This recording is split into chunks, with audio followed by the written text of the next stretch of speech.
من يهده الله فلا مضل له ومن يضلله فلا هادي له ونشهد أن لا إله إلا الله وأن محمدا عبده ورسوله أرسله بنور الهدى ودين الحق ليظهره على الدين كله ولو كره المشركون اللهم رب اشرح لي صدري ويسر لي أمري واحلل عقدة من لساني يفقهوا قولي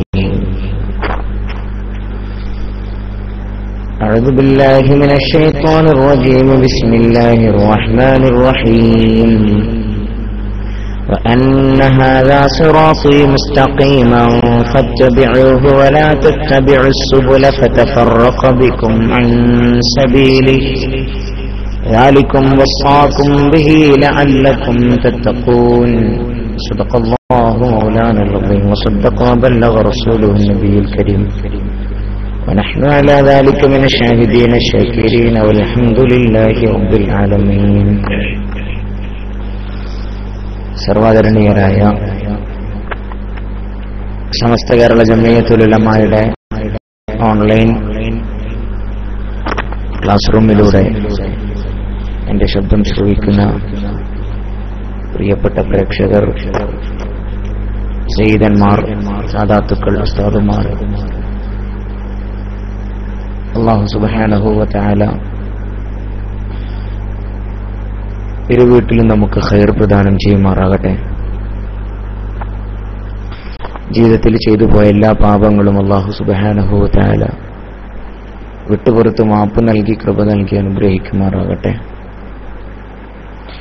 നമ്മുടെ മൺമറഞ്ഞ മാന്യരായ നമ്മുടെ നേതാക്കന്മാർ, സയ്യിദന്മാർ, നമ്മുടെ സാദാത്യങ്ങൾ, നമ്മുടെ മശായിഖുമാർ, അല്ലാഹു സുബ്ഹാനഹു വ തആല അവരുടെയൊക്കെ പരലോക ജീവിതം വെളിച്ചമാക്കി കൊടുക്കുമാറാകട്ടെ.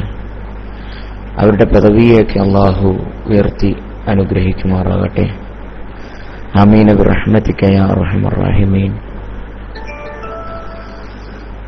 എന്റെ ശബ്ദം ക്ലിയർ ആണെന്ന് കരുതുന്നു. സൗണ്ടിന് ചെറിയൊരു പ്രശ്നമൊക്കെ ഉണ്ട്. പുറത്തു പോയിട്ടിപ്പോൾ എത്തിയതേ ഉള്ളൂ.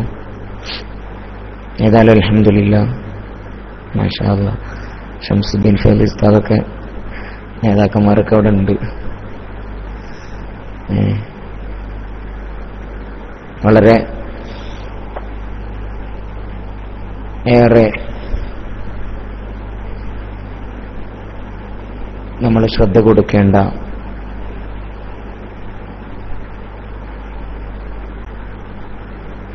നമ്മുടെ ആലോചനകളും നമ്മുടെ ചിന്തകളുമൊക്കെ എപ്പോഴും ഉണ്ടാകേണ്ട നമ്മുടെ മർമ്മപ്രധാനമായ ബേസ്, അതിനെക്കുറിച്ചാണ് ഇന്നത്തെ നമ്മുടെ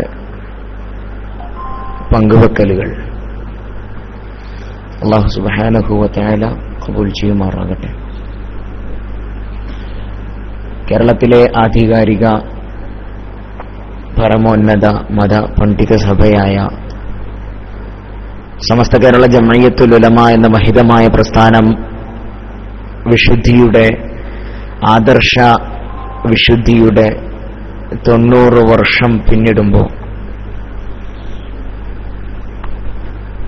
കഴിഞ്ഞുപോയ കാലങ്ങളിലേക്ക് ഒരെത്തിനോട്ടം നടത്തിയാൽ ഈ സംഘടന ചാരിതാർത്ഥ്യമായ വഴികളിലൂടെയാണ് നടന്നു നീങ്ങിയിട്ടുള്ളത്.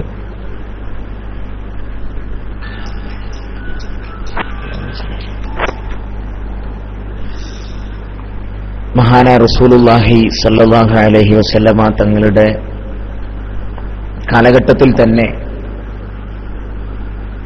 ഇന്ത്യ മഹാരാജ്യത്തിന്റെ തെക്ക് പടിഞ്ഞാറേ മൂലയിൽ സ്ഥിതി ചെയ്യുന്ന നമ്മുടെ കൊച്ചു കേരളത്തിൽ പരിശുദ്ധമായ ഇസ്ലാമിന്റെ സന്ദേശം പ്രഭ എത്തിയിരുന്നു എന്ന് ചരിത്രം പരതിയാൽ നമുക്ക് കാണാൻ കഴിയും. ചരിത്രകാരന്മാർക്കിടയിൽ അഭിപ്രായ വ്യത്യാസമുണ്ടെങ്കിലും കണ്ണൂർ ജില്ലയിലെ മാടായി പള്ളി ഹിജറ 5-ാം വർഷം നിർമ്മിക്കപ്പെട്ടതാണെന്ന് അനുമാനിക്കാവുന്ന ലിഖിത രേഖ ആ പള്ളിയിൽ നിന്ന് കിട്ടിയിട്ടുണ്ട്. കൊടുങ്ങല്ലൂരിലെ വളരെ പ്രസിദ്ധമായ ചേരമാൻ ജുമാ മസ്ജിദും ആ കാലത്ത് തന്നെ നിർമ്മിക്കപ്പെട്ടതാണ്. കേരളീയരായ നമ്മളെ സംബന്ധിച്ചിടത്തോളം കേരളീയ മുസ്ലിങ്ങൾക്ക് മറ്റിതര സംസ്ഥാനങ്ങളിലെ മുസ്ലിങ്ങളെ അപേക്ഷിച്ച് ചില പ്രത്യേകതകൾ ഭൗതിക രംഗത്തും ആധ്യാത്മിക രംഗത്തുമുണ്ട്. നബി സല്ലല്ലാഹു അലൈഹി വസല്ലമ തങ്ങൾ പ്രബോധനം ചെയ്ത പരിശുദ്ധമായ മതം അസ്ഹാബി കന്നുജൂം, അഥവാ റസൂലുള്ളാഹി സ്വല്ലല്ലാഹു അലൈഹി വസല്ലമ തങ്ങൾ പറയുകയുണ്ടായി, അസ്ഹാബി കന്നുജൂം, എന്റെ സഹാബത്തെ കിറാം എന്ന് പറയുന്നത് നക്ഷത്രതുല്യരാണ്. ഫബി അയ്യിഹിം ഇഖ്തദൈതും ഇഹ്തദൈതും, നിങ്ങൾ അവരിൽ ആരെ പിൻപറ്റിയാലും നിങ്ങൾ യഥാർത്ഥത്തിന്റെ വഴിയെ പിൻപറ്റി എന്ന് റസൂലുള്ളാഹി സ്വല്ലല്ലാഹു അലൈഹി വസല്ലമ തങ്ങൾ പറഞ്ഞ പ്രവാചകരുടെ പൂർണ്ണ അനുയായികളായ സഹാബത്തിൽ നിന്നും നേരിട്ട് കേരളക്കരയിൽ പ്രബോധനം പരിശുദ്ധമായ ഇസ്ലാമിൻ്റെത് ചെയ്യപ്പെട്ടു എന്ന് നമുക്കൊക്കെ അറിയുന്ന കാര്യമാണ്. ഏകദേശം ഹിജറ വർഷം 27 സയ്യിദുനാ ഉസ്മാൻ ഇബ്നു അഫ്ഫാൻ റളിയല്ലാഹു അൻഹുവിന്റെ ഭരണകാലത്ത് സ്വഹാബികളുടെ കൂട്ടത്തിൽ വളരെ പ്രസിദ്ധനായിരുന്ന മഹാനായ മുഗീറത്ത് ഇബ്നു ശുഅബ റളിയല്ലാഹു അൻഹു കോഴിക്കോട് സന്ദർശിക്കുകയും സാമൂതിരി രാജാവുമായി സംഭാഷണം നടത്തുകയും ചെയ്തതിന് ചരിത്രപരമായ തെളിവുകൾ നമ്മുടെ മുമ്പിലുണ്ട്. അന്ന് അദ്ദേഹം താമസിച്ച സ്ഥലമാണ് മുഗീറത്തുദ്ദാർ, പിന്നീട് അത് മുഖ്ദാറായി പരിണമിച്ചത് എന്ന് നമുക്ക് പിന്നെ ചരിത്രം വായിച്ചാൽ, കേരളീയ സാംസ്കാരിക ചരിത്രം, പശ്ചാത്തലങ്ങളുടെ ചരിത്രം വായിച്ചാൽ മനസ്സിലാക്കാൻ കഴിയും. ഒന്നുകൂടി കേരളത്തിൽ ഇസ്ലാമിന്റെ ചരിത്രം വളരെ വിപുലമായി നടക്കുന്നത് ആദരവായ റസൂലുള്ളാഹി സ്വല്ലല്ലാഹു അലൈഹി വസല്ലമ തങ്ങളുടെ വിയോഗാനന്തരമാണ്. മഹാനായ മാലിക് ബിൻ ദീനാറും സഹചാരികളും കേരളത്തിൽ വന്നതോടെയാണ് മതപ്രബോധന പ്രവർത്തനങ്ങൾ വളരെ നല്ല രീതിയിൽ ഊർജിതപ്പെട്ട് നടക്കുന്നത്. സത്യം പറഞ്ഞാൽ അന്ന് നമ്മുടെ നാട്ടിലേക്ക് അവർ കടന്നു വരുമ്പോ ഇവിടെ ഇസ്ലാം മതവിശ്വാസികളില്ലായിരുന്നു. ആയുധങ്ങൾ ഉപയോഗിച്ച് ഒരിക്കൽ പോലും അവർ ഇവിടെ മതപരിവർത്തനം നടത്തുകയായിരുന്നില്ല ചെയ്തിരുന്നത്. മറിച്ച് വല്ലാത്തൊരു ചുറ്റുപാടിലായിരുന്നു കേരളത്തിലെ അന്നത്തെ ജനത കഴിഞ്ഞുപോയിരുന്നത്. വിശിഷ്യ ജാതീയതയുടെ വല്ലാത്ത ചിന്തകളിൽ, ജാതീയതയുടെ ചങ്ങലകളിൽ ബന്ധിക്കപ്പെട്ട ഒരു വല്ലാത്തൊരു സമൂഹമായിരുന്നു ഇവിടെ ജീവിച്ചിരുന്നത്. അവര് പിന്നെ ചാതുർവർണ്ണങ്ങളുടെ പേരിൽ, പരസ്പരം വർണ്ണവൈജാത്യങ്ങളുടെ പേരിൽ ഇങ്ങനെ പൊറുതിമുട്ടിക്കഴിയുന്ന ഒരവസ്ഥയിലാണ് പരിശുദ്ധമായ ദീന് ഇവിടെ പ്രഫുല്ലമായി വളർന്നു വരുന്നത്.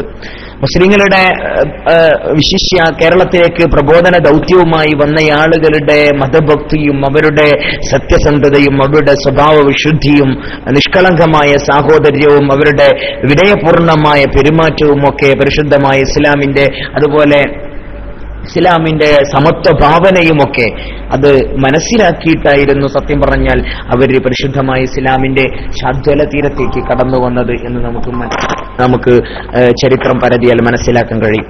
അങ്ങനെ ഇസ്ലാം കേരളത്തിൽ പ്രചരിപ്പിക്കുവാനും മറ്റു പിന്നെ സഹോദരങ്ങൾ അവരെ സഹായിക്കുവാനും അങ്ങനെ സന്നദ്ധരായ ചരിത്രമാണ് നമുക്ക് മുന്നേ പോയ ആളുകളുടെ ചരിത്രം നമ്മോട് പറയുന്നത്. പള്ളികളും അതുപോലെ ദീനീ സംരംഭങ്ങളുമൊക്കെ ആരാധനാകർമ്മങ്ങൾക്കൊക്കെയുള്ള സംവിധാനങ്ങളും സൗകര്യങ്ങളും ഒക്കെ അവർ ഏർപ്പെടുത്തി. മുസ്ലിങ്ങൾക്ക് നിർഭയമായി ജീവിക്കുവാനും എല്ലാ മുക്കിലും മൂലയിലും ഇസ്ലാമിക പ്രബോധനം സുന്ദരമായി നടത്തുവാനും ഒക്കെ സാധിച്ചു. അങ്ങനെ കാലങ്ങൾക്ക് ശേഷം ഇസ്ലാം സുന്ദരമായി വളർന്ന് പന്തലിക്കുകയും പ്രഗത്ഭരായ പണ്ഡിതന്മാരുടെയും സൂഫിവര്യന്മാരുടെയും ഒക്കെ നേതൃത്വത്തിൽ തനതായ ഇസ്ലാമിക ചൈതന്യം ഇവിടെ നിലനിന്നു പോരുകയും കേരള മുസ്ലിങ്ങൾക്ക് എക്കാലത്തുമുണ്ടായിരുന്ന മത നേതൃത്വത്തെ ആദരിച്ചും അംഗീകരിച്ചും തഖ്വയിലൂടെയും വിശ്വാസദാർഢ്യതയിലൂടെയും ഒക്കെ ആളുകൾ ജീവിച്ചുകൊണ്ടിരുന്നു. മറ്റു മുസ്ലിം നാടുകളിൽ നിന്ന് പോലൊക്കെ പിന്നെ നാടുകളിലൊക്കെ പല പുത്തൻ നവീന ആശയങ്ങളും ജന്മമെടുത്ത സമയത്ത് പരസ്പരം സ്നേഹത്തിലൂടെ സാഹോദര്യത്തിലൂടെ കേരള മുസ്ലിങ്ങൾ മാതൃകാപരമായ ജീവിതം നയിക്കുകയായി. ചുരുക്കത്തിൽ പ്രവാചകർ സല്ലല്ലാഹു അലൈഹി വസല്ലമ തങ്ങളുടെ കാലത്ത് സഹാബത്ത് പ്രബോധനം ചെയ്ത ദീനുൽ ഇസ്ലാം 13 നൂറ്റാണ്ടുകളോളം സലഫ് സ്വാലിഹീങ്ങളുടെ മാതൃക പിൻപറ്റി സുന്നത്തിന് മുറുകെ പിടിച്ച് ജീവിച്ചു വരികയായിരുന്നു കേരളത്തിൽ. പിന്നീട് എപ്പോഴാണ് ഭിന്നിപ്പുണ്ടായത് എന്ന് നമ്മൾ ചരിത്രത്തിൽ കണ്ടറിഞ്ഞതാണ്. 1921 കേരളത്തിലെ സാഹചര്യങ്ങളെക്കുറിച്ച് നമ്മൾ വളരെ കൃത്യമായി മനസ്സിലാക്കുകയും അറിയുകയും ഉൾക്കൊള്ളുകയും ചെയ്തതാണ്. കേരളത്തിൽ മുസ്ലിങ്ങൾക്കിടയിൽ ഭിന്നിപ്പ് തലപൊക്കുന്നത് 1921 മലബാർ കലാപം നടന്നപ്പോ അന്ന് മലബാർ കലാപത്തിന് മുൻപന്തിയിൽ വരാൻ വേണ്ടി ശ്രമിച്ചിരുന്ന KM മൗലവിയെ പോലെയുള്ള ആളുകൾ KM മൗലവിയുടെ നേതൃത്വത്തിൽ ഒരു സംഘം തന്നെ അന്ന് കൊടുങ്ങല്ലൂരിലേക്ക് മലബാർ കലാപത്തെ പേടിച്ചുകൊണ്ട് ഒളിച്ചോടിപ്പോയ ചരിത്രം നമുക്ക് കാണാൻ പറ്റും. മധ്യ പൗരസ്ത്യ നാടുകളിൽ യഥാർത്ഥത്തിൽ KM മൗലവിയുടെ ചരിത്രമൊക്കെ നോക്കുമ്പോൾ നമുക്ക് കൃത്യമായിട്ട് മനസ്സിലാക്കാൻ പറ്റും. മധ്യ പൗരസ്ത്യ നാടുകളിൽ വഹാബി പ്രസ്ഥാനത്തിന്റെ വളർച്ചയിൽ സുപ്രധാനമായ പങ്ക് വഹിച്ചിരുന്ന ഈജിപ്തിൽ നിന്ന് പ്രസിദ്ധീകരിച്ചിരുന്ന അൽമനാർ മാസിക വരുത്തി വായിച്ച് അതിൽ ആകൃഷ്ടനായ വക്കം മൗലവിയുടെ പിൻഗാമിയായിട്ടാണ്, പിൻതലമുറക്കാരനായിട്ടാണ് സത്യം പറഞ്ഞാല് KM മൗലവി പ്രവർത്തന ഗോതയിലേക്ക് വരുന്നത്. പിന്നീട് ഇവിടെ കേരളത്തിൽ അവർ നടത്തിയിട്ടുള്ളത് വല്ലാത്തൊരു പ്രചരണമായിരുന്നു. ഇവിടെ അതുവരെ നിലനിന്നിരുന്ന സുന്നത്ത് ജമാഅത്തിന്റെ ശക്തിയുക്തമായ ആദർശത്തെ ചോദ്യം ചെയ്യുന്ന തരത്തിൽ അതുവരെ ഇവിടെയുള്ള സലഫ് സ്വാലിഹീങ്ങളായ ആളുകൾ ജീവിതത്തിൽ ചെയ്തു പോന്നിരുന്ന സമ്പര്യയെ ചോദ്യം ചെയ്യുകയും അതിനെതിരെ രംഗത്ത് വരികയും ചെയ്തിരുന്ന കാഴ്ചയാണ് നമുക്ക് പിന്നീട് കാണാൻ കഴിഞ്ഞത്. അങ്ങനെ ഇവരുടെ പ്രവർത്തനങ്ങൾ കേരളത്തിൽ ഇവർ ചെയ്ത ഇവർ നിഷ്പക്ഷ സംഘം എന്ന പേരിൽ കേരളത്തിലെ ആദ്യമായൊരു സംഘടന രൂപീകരിക്കുകയും ഈ സംഘടനയുടെ പ്രവർത്തനത്തിൽ പുരോഗതി കണ്ടപ്പോൾ സമുദായത്തെ പൊതുവിൽ ലക്ഷ്യമാക്കി ഇവർ കേരള മുസ്ലിം ഐക്യസംഘം എന്ന പേരിൽ വിപുലീകരിച്ച് പ്രവർത്തിക്കാനൊക്കെ തുടങ്ങി. യാതൊരുവിധ അനൈക്യവുമില്ലാതിരുന്ന കാലത്ത് വന്ന ഈ ഐക്യസംഘമാണ് പിന്നീട് സത്യം പറഞ്ഞാൽ എല്ലാ തരത്തിലുമുള്ള ഭിന്നിപ്പിന് തുടക്കം കുറിച്ചത്. ആരാണ് ഇവരുടെയൊക്കെ നേതാവ്?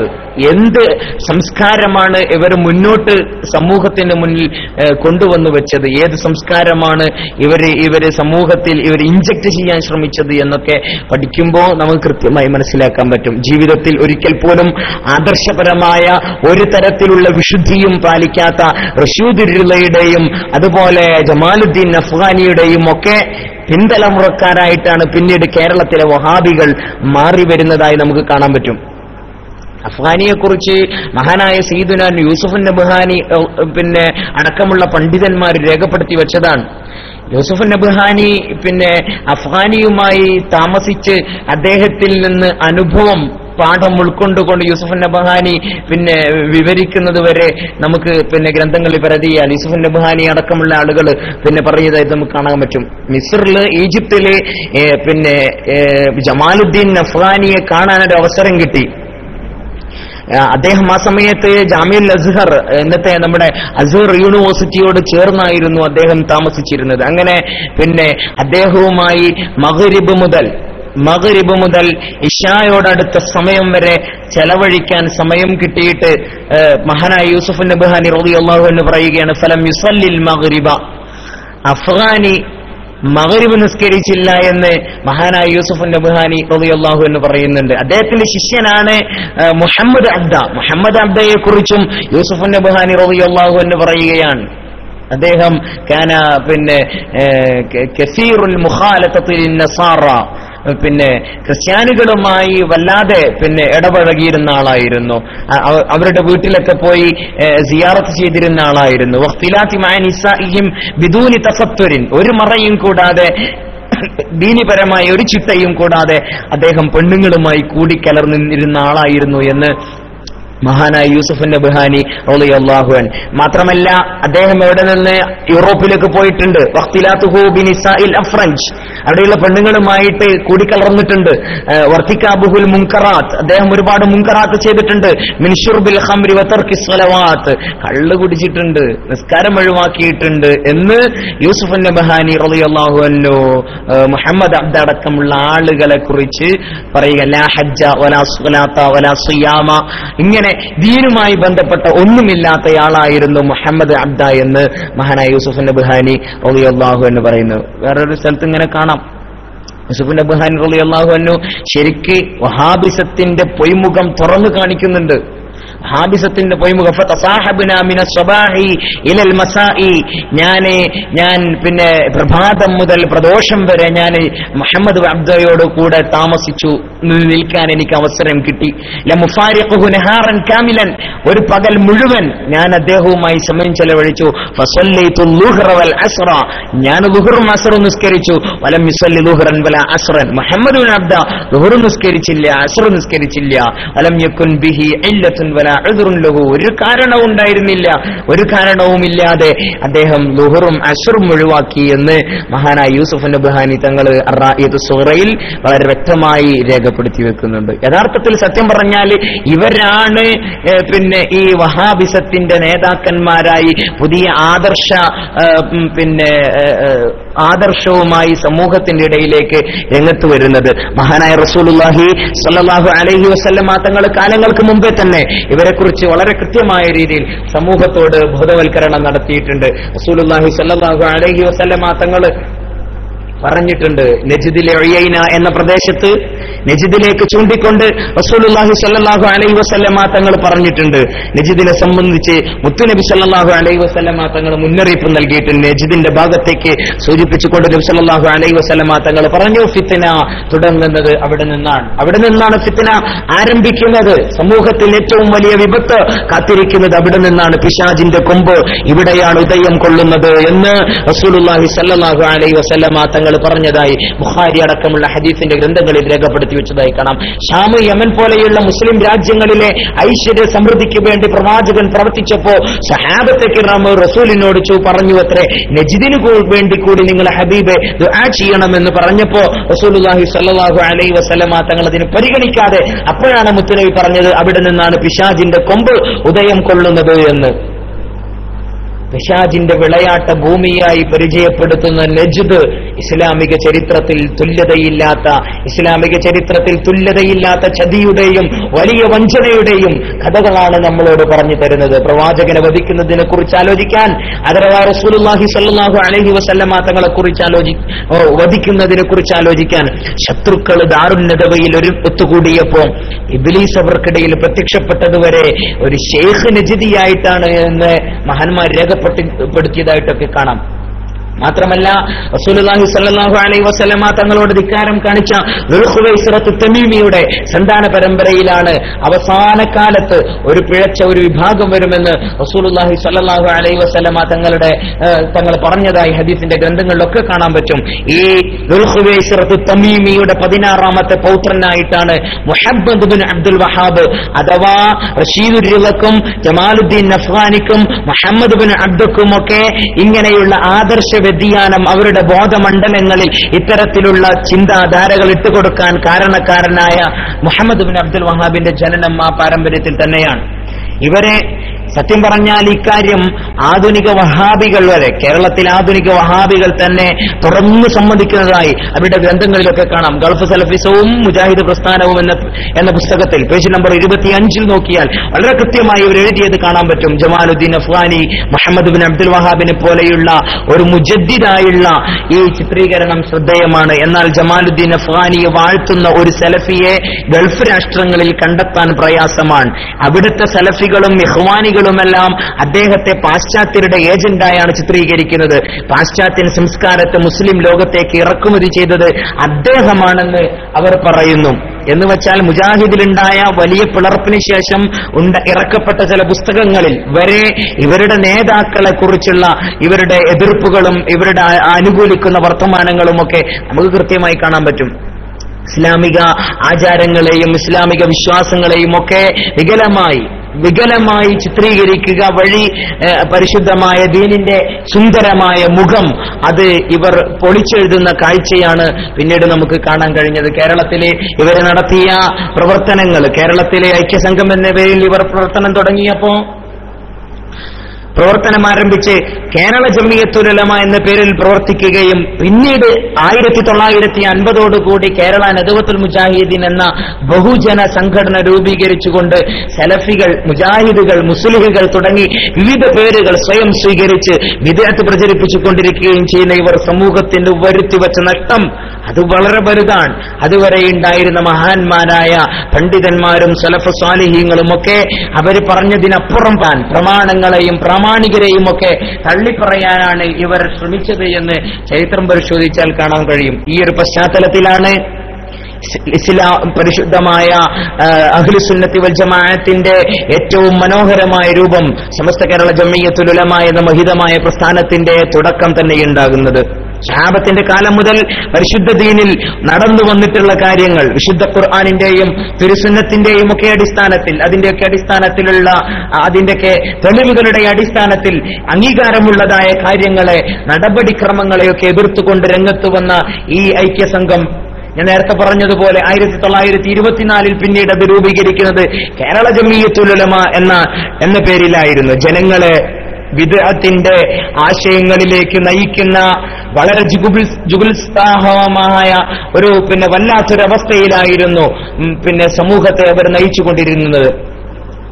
ഈ ഒരു നീക്കത്തിനെതിരെ ഇങ്ങനെ സമൂഹത്തെ വളരെ മോശമായ ധാരണയിലേക്ക് അതുവരെ പറഞ്ഞ മഹാന്മാരുടെ വാദങ്ങൾക്കപ്പുറത്തു നിന്നുകൊണ്ട് സംസാരിക്കാൻ ഇവർ തയ്യാറായപ്പോഴാണ് സമസ്ത കേരള ജംഇയ്യത്തുൽ ഉലമ എന്ന മഹിതമായ പ്രസ്ഥാനം രൂപം കൊള്ളുന്നത്. 1925 കേരളത്തിലെ ചില പ്രമുഖരായ ഉലമാക്കളും സാദാത്യങ്ങളും സമുദായ നേതാക്കളും കോഴിക്കോട് വലിയ ജുമുഅത്ത് പള്ളിയിൽ ഒരുമിച്ച് കൂടി നിലവിലുള്ള വിഷയങ്ങളെക്കുറിച്ച് വളരെ ഗൗരവമായ രീതിയിൽ ചർച്ച നടത്തുകയും വിദ്അത്തുകാരുടെ അനിസ്ലാമിക നീക്കത്തെ സംഘടിത രൂപത്തിൽ നേരിടാൻ ഒരു മതപണ്ഡിത സഭ അതിന് രൂപം കൊടുക്കുകയുമാണ് ചെയ്തത്.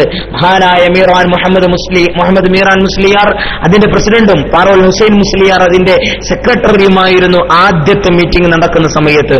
തുടർന്ന് 1926 കേരളത്തിന്റെ നാനാഭാഗങ്ങളിൽ നിന്നും അനേകം പണ്ഡിതന്മാർ പങ്കെടുത്തൊരു യോഗം കോഴിക്കോട് ടൗൺ ഹാളിൽ സെയ്ദ് ശിഹാബുദ്ദീൻ ചെറു കുഞ്ഞിക്കോയ തങ്ങളുടെ അധ്യക്ഷതയിൽ ചേർന്നു. മേൽപ്പറയപ്പെട്ട നമ്മുടെ ഇങ്ങനെ ഈ സംഘടനയെ യോഗം അംഗീകരിക്കുകയും സമസ്ത കേരള ജംഇയ്യത്തുൽ ഉലമ എന്ന പേര് സ്വീകരിക്കുകയുമാണ് ചെയ്തത്. പിന്നീടാണ് മഹാനായ സയ്യിദ് വരക്കൽ അബ്ദുറഹ്മാൻ ബാലവി മുല്ലക്കോയ തങ്ങളെ പ്രസിഡന്റായി തെരഞ്ഞെടുക്കുന്നത്. അതിലാണ് പ്രഗത്ഭ പണ്ഡിതന്മാരായ മഹാനായ പാങ്ങിൽ അഹമ്മദ് കുട്ടി മുസ്ലിയാരെ പോലെയുള്ള, വാളക്കുളം അബ്ദുൽ ബാരി മുസ്ലിയാരെ പോലെയുള്ള മഹാന്മാരായ പണ്ഡിതന്മാർ അതിലേക്ക് തെരഞ്ഞെടുക്കപ്പെടുന്നത്. എന്താണ് സമസ്ത കേരള ജംഇയ്യത്തുൽ ഉലമ അതിന്റെ സ്ഥാപിത കാലം മുതൽ ചെയ്തുകൊണ്ടിരിക്കുന്ന കാര്യങ്ങൾ എന്ന് പരിശോധിച്ചു നോക്കിക്കഴിഞ്ഞാൽ വളരെ കൃത്യമായി നമുക്ക് കാണാൻ പറ്റും. അഹ്ലുസുന്നത്തി വൽ ജമാഅത്തിന്റെ കൃത്യമായ മഹത്തായ ആശയങ്ങൾ, അതിന്റെ ആദർശങ്ങൾ അത് സംരക്ഷിച്ച് നിലനിർത്താനും അത് പ്രചരിപ്പിക്കുവാനുമായി രൂപം കൊണ്ട സംഘടനയാണ് സമസ്ത കേരള ജംഇയ്യത്തുൽ ഉലമ. മഹാനായ വരക്കൽ മുല്ലക്കോയ തങ്ങള് അസ്ഥിവാരമിട്ട ഈ സുന്ദരമായ പ്രസ്ഥാനത്തിന് മഹത്തായ ഒരു ഭരണഘടനയുണ്ട്, ഒരു കൃത്യമായ രൂപരേഖയുണ്ട്.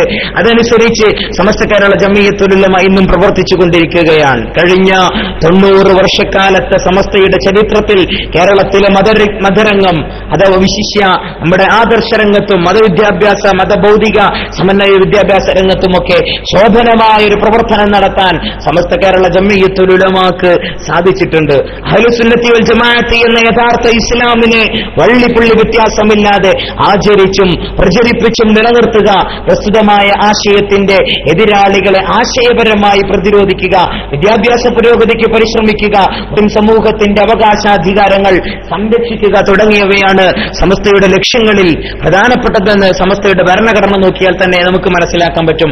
സമസ്തയുടെ രൂപീകരണ കാലം മുതൽ തന്നെ ബഹുനിരായ പണ്ഡിതന്മാർ ഊർജിതമായ പ്രവർത്തനങ്ങളുമായി മുന്നേറിയിരുന്നു. പുത്തൻവാദികൾ എവിടെയെല്ലാം അവരുടെ നൂതനവാദങ്ങളുടെ മാറാ പഴിക്കുന്നുവോ അവിടെയെല്ലാം തൽക്ഷണം ഓടിയെത്തി ജനങ്ങൾക്ക് സത്യത്തിന്റെ സന്ദേശം എത്തിച്ചുകൊണ്ടേയിരുന്നു. സമസ്തയുടെ ഭരണഘടനയിലെ ഒന്നാമത്തെ ക്ലോസും അത് തന്നെയാണ്. സമസ്തയുടെ ഭരണഘടന ഇന്ന് നമുക്ക് നെറ്റിലൊക്കെ സെർച്ച് സെർച്ച് ചെയ്ത് നോക്കിയാൽ, പിന്നെ നമ്മുടെ വിക്കിപീഡിയ അടക്കമുള്ള നമ്മുടെ വലിയ സെർച്ചിങ് സംവിധാനങ്ങളിലൂടെ നോക്കിക്കഴിഞ്ഞാൽ നമുക്ക് കാണാൻ പറ്റും. ഒന്നാമത്തെ ക്ലോസ് സമസ്ത കേരള ജമിയത്തുൽ ഉലമ മുന്നോട്ട് വെക്കുന്ന ഒന്നാമത്തെ ക്ലോസ് അത് പരിശുദ്ധമായ ഇസ്ലാം, അതിന്റെ ഇസ്ലാം മതത്തിന്റെ വിശ്വാസങ്ങളും ആചാരങ്ങളും ഒക്കെ അഹ്ലുസുന്നത്തി വൽ ജമാഅത്തിന്റെ യഥാർത്ഥ വിധിക്കനുസരിച്ച് പ്രബോധനം ചെയ്യുകയും പ്രവർത്തനം ചെയ്യുകയും അത് പ്രചരിപ്പിക്കുകയും ചെയ്യുക എന്നതാണ് സമസ്ത കേരള ജമിയത്തുൽ ഉലമയുടെ ഭരണഘടനയിലെ ഒന്നാമത്തെ ക്ലോസ്. പരിശുദ്ധമായ ഇസ്ലാമിന്റെ കർമ്മങ്ങൾ സ്വന്തം ജീവിതത്തിൽ മാത്രം പോരാ,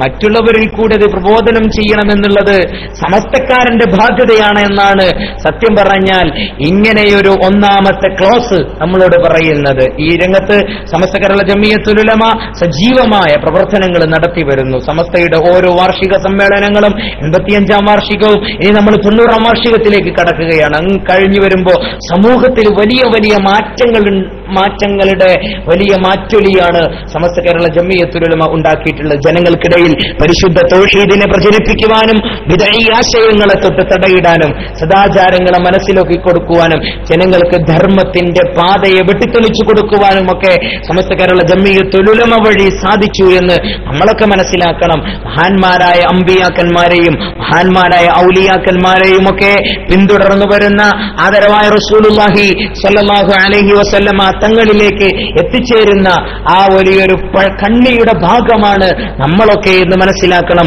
അല്ലാഹു സുബ്ഹാനഹു വ തആല അതിലൂടെ മുന്നോട്ട് പോകാൻ, ആ വഴിയിലൂടെ മഹാന്മാർ കാണിച്ചു തന്ന വഴിയിലൂടെ മുന്നോട്ട് പോകാൻ അല്ലാഹു നമുക്കൊക്കെ തൗഫീഖ് നൽകി അനുഗ്രഹിക്കുമാറാകട്ടെ. സമസ്ത കേരള ജമിയത്തുൽ ഉലമ ഇക്കഴിഞ്ഞ 90 വർഷക്കാലം ഇവിടെ നടത്തി വന്നിട്ടുള്ളത് വളരെ സ്തുത്യർഹമായ പ്രവർത്തനങ്ങളാണ്. കേരളത്തിലെന്നല്ല, ഇന്ത്യയിൽ നിന്നല്ല, ലോകത്തിലെ തന്നെ മതപണ്ഡിത സഭകൾക്ക് മാതൃകയാകുന്ന തരത്തിൽ മദ്രസ സംവിധാനങ്ങൾ വളർത്താൻ സമസ്ത കേരള ജമിയത്തുൽ ഉലമാക്ക് കഴിഞ്ഞു. വലിയ വലിയ രീതിയിലുള്ള വിദ്യാഭ്യാസ സമുച്ചയങ്ങളും വിദ്യാഭ്യാസ സമ്പ്രദായങ്ങളും വലിയ വലിയ യൂണിവേഴ്സിറ്റികൾക്ക് മാതൃകയായിട്ടുള്ള സമ്പ്രദായങ്ങളുമൊക്കെ സമസ്ത കേരള ജമിയത്തുൽ ഉലമ കാരണം കേരളത്തിൽ ഇവിടെ ഉണ്ടായി. നമ്മളൊക്കെ ഒന്ന് ആലോചിച്ചു നോക്കണം, കേരളത്തിന് പുറത്തൊക്കെ ഒന്ന് പോയി നോക്കണം. സമസ്ത കേരള ജമിയത്തുൽ ഉലമയുടെ പ്രവർത്തനങ്ങൾ ഇല്ലായിരുന്നുവെങ്കിൽ കേരളത്തിന്റെ ഗതി ബംഗാളിനേക്കാൾ അതിഭീകരമാകുമായിരുന്നു എന്നൊക്കെ നമ്മൾ മനസ്സിലാക്കണം. ഈ വഴിയാണ് യഥാർത്ഥ വഴിയെന്നും ഹക്കിന്റെ പാതയെന്നും നമ്മൾ മനസ്സിലാക്കണം. സുന്നത്ത് ജമാഅത്ത് സമസ്ത കേരള ജമിയത്തുൽ ഉലമയുടെ ഒന്നാമത്തെ അജണ്ടയാണ്. സുന്നത്ത് ജമാഅത്ത് സമസ്ത കേരള ജമിയത്തുൽ ഉലമയുടെ ഒന്നാമത്തെ അജണ്ടയാണ്. സുന്നത്ത് ജമാഅത്ത് കഴിഞ്ഞിട്ടാണ് ബാക്കി എല്ലാ അജണ്ടയും സമസ്ത കേരള ജമിയത്തുൽ ഉലമക്കുള്ളത്. നിങ്ങളൊന്ന് ആലോചിച്ചു നോക്കൂ, പുത്തൻവാദക്കാരായ ആളുകൾ കേരളത്തിൽ രംഗപ്രവേശനം ചെയ്തപ്പോ അവർ പറഞ്ഞുകൊണ്ടിരുന്ന വാദങ്ങൾ ഓരോന്നോരോന്നായി ഇല്ലാതായിക്കൊണ്ടിരിക്കുന്ന പുതിയ കാലഘട്ടത്തിലേക്ക്, പുതിയ സമയത്തിലേക്കാണ് നമ്മൾ അടുത്തുകൊണ്ടിരിക്കുന്നത്. കാലങ്ങളായി അവർ പറഞ്ഞിരുന്ന തൗഹീദ് ഓരോ വർഷവും മാറ്റി പറയേണ്ട തൗഹീദ് വ്യക്തികൾക്കനുസരിച്ച് പറയുന്ന തൗഹീദായി മാറിക്കൊണ്ടിരിക്കുകയാണ്.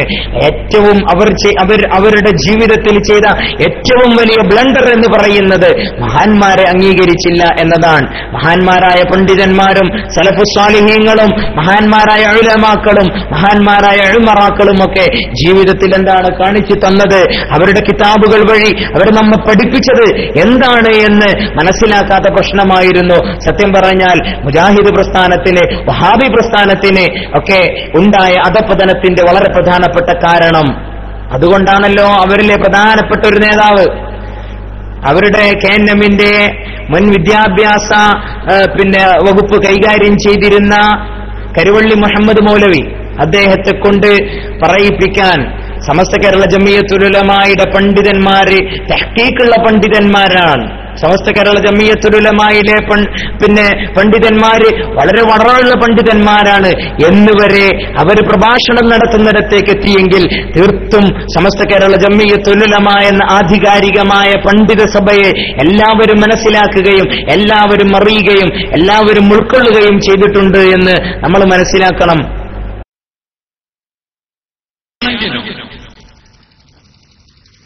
നമ്മൾ പണ്ഡിതന്മാരായ ആളുകൾ, നമ്മൾ മറുപക്ഷത്തിരിക്കുന്ന പണ്ഡിതന്മാരായ ആളുകൾ, അതില് ഇപ്പൊ കേരളത്തില് അത്യാവശ്യം തഹ്ഖീഖുള്ള പണ്ഡിതന്മാരുള്ളത് സമസ്ത കേരള ജമിയത്തുൽ ഉലമയിൽ തന്നെയാണ്. നല്ല ഭയഭക്തിയുള്ള പണ്ഡിതന്മാർ സമസ്തയിലുണ്ട്. കരുവള്ളി മുഹമ്മദ് മൗലവിയെ കുറിച്ച് പിന്നെ ഇപ്പോ ആരും പറഞ്ഞാൽ ഒരു പക്ഷേ അംഗീകരിച്ചോളണമെന്നില്ല. മുജാഹിദ് പ്രസ്ഥാനത്തിൽ ഇന്നിപ്പോ കരുവള്ളി മുഹമ്മദ് മൗലവി ഒരു പക്ഷെ ഒന്നും ആയിരിക്കില്ല. പക്ഷേ അദ്ദേഹത്തെ പോലെയുള്ള ആളുകൾ വരെ പരസ്യമായി അവരുടെ വേദിയിൽ പറയുകയാണ്, ഇന്നിപ്പോ കേരളത്തില് സ്വന്തം നേതാക്കളെയും സ്വന്തം മണികളെയും കുത്തിയിരുത്തിയിട്ടാണ് പറയുന്നത്, ഇന്നിപ്പോ കേരളത്തിലെ ഏറ്റവും കൂടുതൽ തഹ്ഖീഖുള്ള പണ്ഡിതന്മാര് അത് സമസ്ത കേരള ജമിയത്തുൽ ഉലമായുടെ പണ്ഡിതന്മാരാണ്. രണ്ടാമത്തെ കാര്യം കരുവള്ളി പറഞ്ഞത്, രണ്ടാമത്തെ കാര്യം ഏറ്റവും കൂടുതൽ വറയുള്ള പണ്ഡിതന്മാരും സമസ്ത കേരള ജമിയത്തുൽ ഉലമായിലാണ്. ഞങ്ങളൊക്കെ 1000 വട്ടം അല്ലാഹുവിനെ സ്തുതിക്കുകയാണ്. അതുതന്നെയാണ് ഞങ്ങളുടെ ഏറ്റവും വലിയ വിജയമെന്ന് പറയുന്നത്. ഞങ്ങളുടെ സംഘടനയുടെ ഏറ്റവും വലിയ സെറ്റപ്പ് എന്ന് പറയുന്നത് അത് തന്നെയാണ്. വിനയവും വറയും തഹ്ഖീഖുമാണ്, അല്ലാഹുവിനെ പേടിയാണ്, പടച്ച തമ്പുരാനോടുള്ള ഭയമാണ് ഞങ്ങളുടെ പണ്ഡിതന്മാർക്കൊക്കെ ഹൃദയത്തിന്റെ അകത്തു നിന്നുണ്ടായിരുന്നതാണ്. ഇതായിരുന്നു സത്യം പറഞ്ഞാല് മഹാന്മാരായ പണ്ഡിതന്മാരോടും മുൻഗാമികളായ സലഫു സ്വാലിഹീങ്ങളോടുമൊക്കെയുള്ള ഞങ്ങളുടെ ഇഷ്ക്, ഞങ്ങൾക്ക് അവരോടുള്ള സ്നേഹം. ഞങ്ങൾ അതുകൊണ്ടാണ് അവരെ അംഗീകരിച്ചു വന്നത്. അവർ പറയുന്നതിനപ്പുറം ഞങ്ങൾ പറയാറില്ല. അവരെന്താണോ പറഞ്ഞത് അതിനോടൊപ്പം നിൽക്കലായിരുന്നു ഞങ്ങൾ എക്കാലത്തും ചെയ്തു വരുന്നത്, ഇന്ന് ഞങ്ങൾ ചെയ്തുകൊണ്ടിരിക്കുന്നതാണ്. പക്ഷേ മുജാഹിദ് പ്രസ്ഥാനം ആര് പറഞ്ഞാലും അനുസരിക്കാൻ പറ്റില്ല. മഹാന്മാരായ ഏത് ഇമാമിങ്ങൾ പറഞ്ഞാലും മുജാഹിദ് പ്രസ്ഥാനത്തിന് അവർക്ക് സ്വന്തമായി പടച്ചുണ്ടാക്കിയതാണ് അവരുടേതായ കാര്യങ്ങൾ എന്ന് പറയുന്ന രീതിയിലേക്ക് അവരുടെ പ്രഭാഷണങ്ങളും അവരുടെ വരപ്രഘോഷണങ്ങളും ഒക്കെ എത്തിയെങ്കിൽ ഇത് വലിയ അധപ്പതനത്തിലേക്കാണ് പോയിക്കൊണ്ടിരിക്കുന്നത്. ആ സംഘടന ഇനി പിരിച്ചുവിടാൻ ആളില്ലാത്ത രീതിയിലേക്ക് ഛിന്ന ഭിന്നമായി മാറുന്ന കാഴ്ചയാണ് ഓരോ ദിവസവും നമ്മൾ കണ്ടുകൊണ്ടിരിക്കുന്നത്. അവരുടെ പ്രധാനപ്പെട്ട ഒരു നേതാവാണ് പറയുന്നത്. ഒരുപാട് അഭിപ്രായ വ്യത്യാസങ്ങൾ നിലവിലുണ്ടായിരുന്നു. അതിൽ നിന്നൊക്കെ വ്യത്യസ്തമായി ഇന്ന് പറഞ്ഞാലും ഇബിന് തൈമിയ്യ പറഞ്ഞാലും ഇബിന് ഖയ്യിം പറഞ്ഞാലും ഇബിന് അബ്ദുൽ വഹാബ് പറഞ്ഞാലും മാലിക് ബിൻ അനസ് പറഞ്ഞാലും മുഹമ്മദ് ബിൻ ഇദ്രീസ് ശാഫിഈ പറഞ്ഞാലും അബൂ ഹനീഫ പറഞ്ഞാലും അഹ്മദ് ബിൻ ഹംബൽ പറഞ്ഞാലും മുജാഹിദ് പ്രസ്ഥാനം സലഫി പ്രസ്ഥാനം സ്വീകരിക്കാൻ ബാധ്യസ്ഥമല്ല. അല്ല, ആരൊക്കെ വിവരം എണ്ണിയത്? ഇമാം ഷാഫി പോട്ടെ റളിയല്ലാഹു അൻഹു, ഇമാം മാലിക് റളിയല്ലാഹു അൻഹു പോട്ടെ, ഇമാം അബൂ ഹനീഫ റളിയല്ലാഹു അൻഹു പോട്ടെ, പിന്നെ അതിന് ശേഷം ഇവരെണ്ണിയ ആളുകളാരാ? ഇബ്നു അബ്ദുൽ വഹാബ്, ഇവരുടെ നേതാക്കന്മാരായി, ഇവരുടെ തലതൊട്ടപ്പന്മാരായ, ഇവരുടെ വലിയ ആളുകളായിട്ട് ഇവർ എണ്ണിയിരുന്ന ഇവരുടെ നേതാക്കന്മാര് അവരവരുടെ ഗ്രന്ഥങ്ങളിൽ തന്നെ മുമ്പ് തന്നെ സമ്മതിച്ചിട്ടുണ്ടല്ലോ അവരുടെ നേതാക്കന്മാരെ കുറിച്ച്. അവരുടെ നേതാക്കന്മാരെ കുറിച്ച് അവർ തന്നെ ഞങ്ങൾക്ക് ഞങ്ങളുടെ ദീന് പകർന്നു തന്നത് മുഹമ്മദ് ബിൻ അബ്ദുൽ വഹാബ് വഴിയാണെന്നും മുഹമ്മദ് ബിൻ അബ്ദുൽ വഹാബ് മുഖേന പിന്നീട് ജമാലുദ്ദീൻ അഫ്ഗാനിയും അതുപോലെ റഷീദ് റിളയുടെയും ഒക്കെ അൽമനാർ വായിച്ച് കേരളത്തിലെ തലപുണ്ണായ കെ എം മൗലവിയും വക്കം മൗലവിയുമാണ് ഞങ്ങൾക്ക് സത്യത്തിന്റെ പാന്താവ് കാണിച്ചു തന്നു എന്ന് പറഞ്ഞ ആളുകൾ സ്വന്തം നേതാക്കളെ തിരുത്തേണ്ടി വന്ന ഗതികേട് ഇത് ഏത് സംഘടനക്കാൻ? ഇല്ലായ്മയിൽ നിന്ന് ഒരിക്കലും അസത്യത്തിന് വിജയമുണ്ടാവുകയില്ല എന്ന് നമ്മൾ മനസ്സിലാക്കണം. അസത്യത്തിന് ഒരിക്കലും വിജയമുണ്ടാവുകയില്ല. എങ്ങനെയാണ് ആ സംഘടനയ്ക്ക് പിന്നീട് വിജയിക്കാൻ പറ്റുക?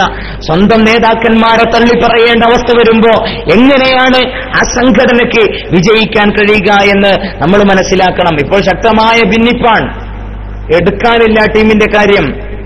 എന്തൊക്കെയാ അവർ ആരോപിച്ച ആരോപണങ്ങള്? പ്രവാചകന്മാരുടെ പേരിൽ വരെ അവർ ആരോപിച്ചില്ലേ?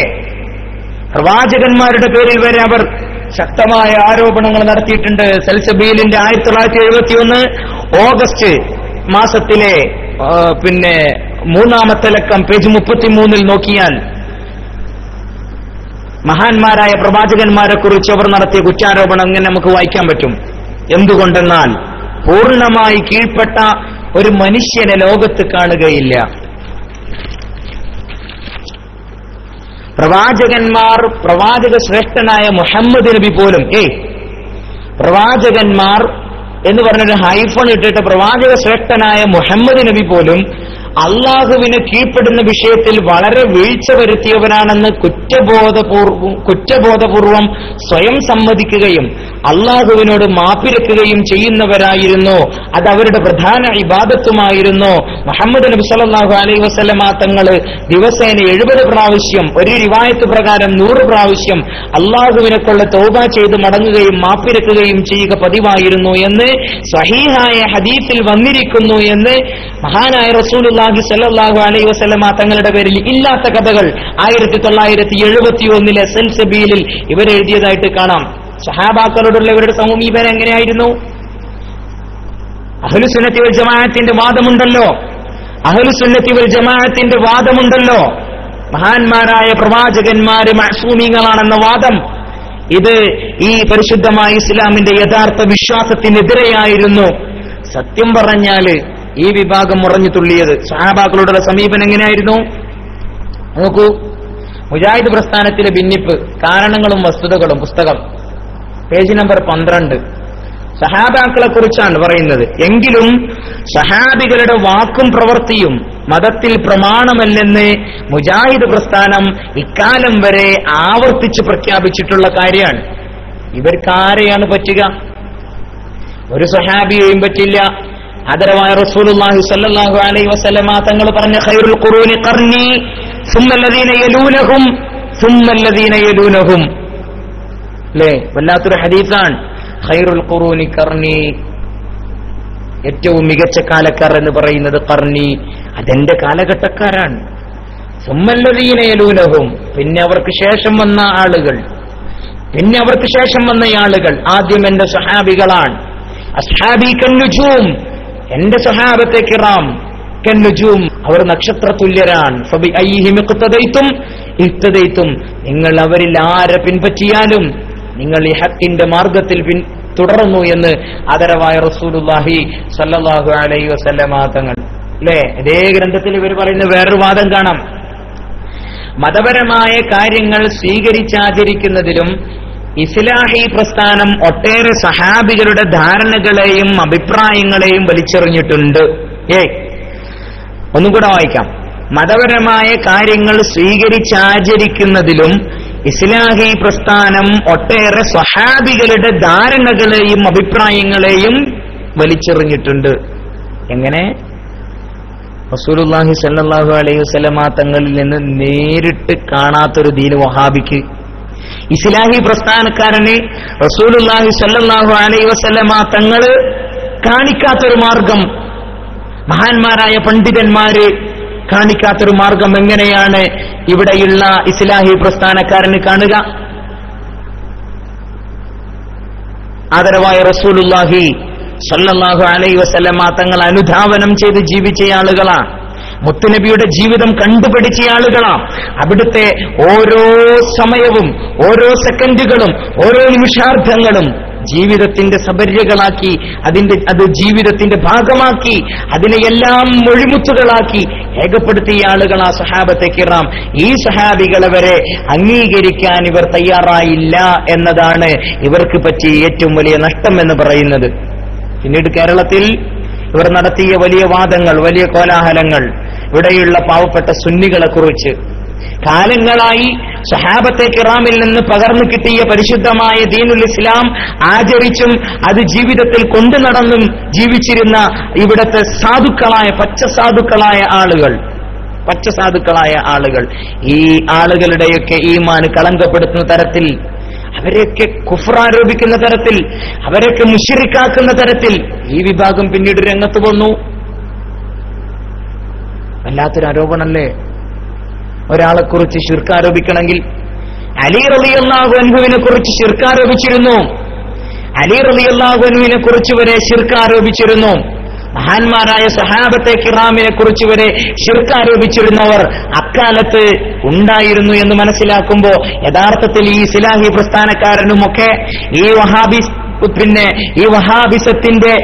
വഹാബിസത്തിന്റെ ഭാണ്ഡവും പേര് നടക്കുന്നവനൊക്കെ ഇതിന്റെ വക്താവാണ് എന്ന് നമ്മൾ മനസ്സിലാക്കേണ്ടിയിരിക്കുന്നു. സത്യം പറഞ്ഞാൽ സമസ്ത കേരള ജംഇയ്യത്തുൽ ഉലമ ഇവിടെ നമുക്ക് വഴി കാണിക്കുകയായിരുന്നു. ഇവിടെ നമുക്ക് വഴി കാണിക്കുകയായിരുന്നു എങ്ങനെ ചലിക്കണം, എന്താണ് ശിർക്കെന്ന്, എന്താണ് കുഫ്റെന്ന്, എന്താണ് തൗഹീദെന്ന് വളരെ കൃത്യമായി മഹാന്മാരായ പണ്ഡിതന്മാര് നമ്മുടെ മുമ്പിൽ പറഞ്ഞു തന്നിട്ടുണ്ട്. സലഫു സ്വാലിഹീങ്ങൾ അത് കൃത്യമായി നമുക്ക് രേഖപ്പെടുത്തി തന്നിട്ടുണ്ട്.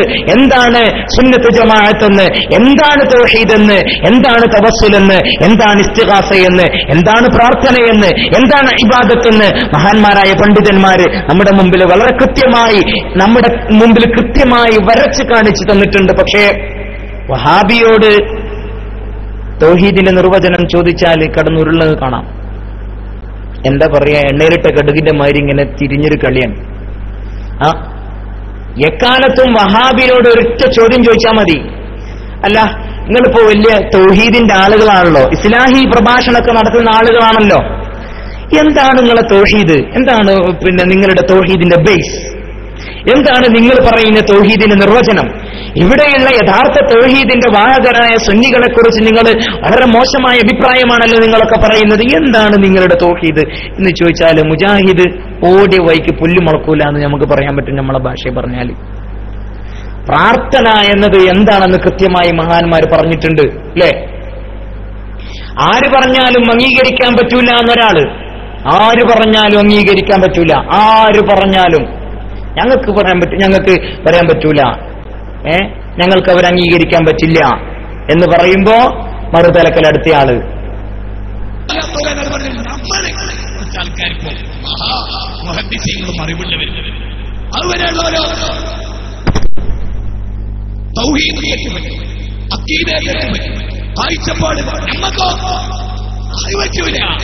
അത് കണിശമാണ്.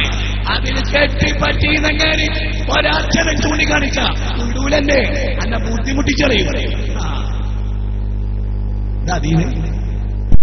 നമ്മള് തന്നെ ചോദിക്കണം മുജാഹിദിനോട്, ഇതപ്പോ ദീന് നിങ്ങൾ കാലങ്ങളായിട്ട് പറയുന്നൊരു ദീൻ ഇതെന്ത് ദീനാണോ, ഇതെന്ത് ദീനാണ്, ഇതാര് കാണിച്ചു തന്ന ദീനാണ്?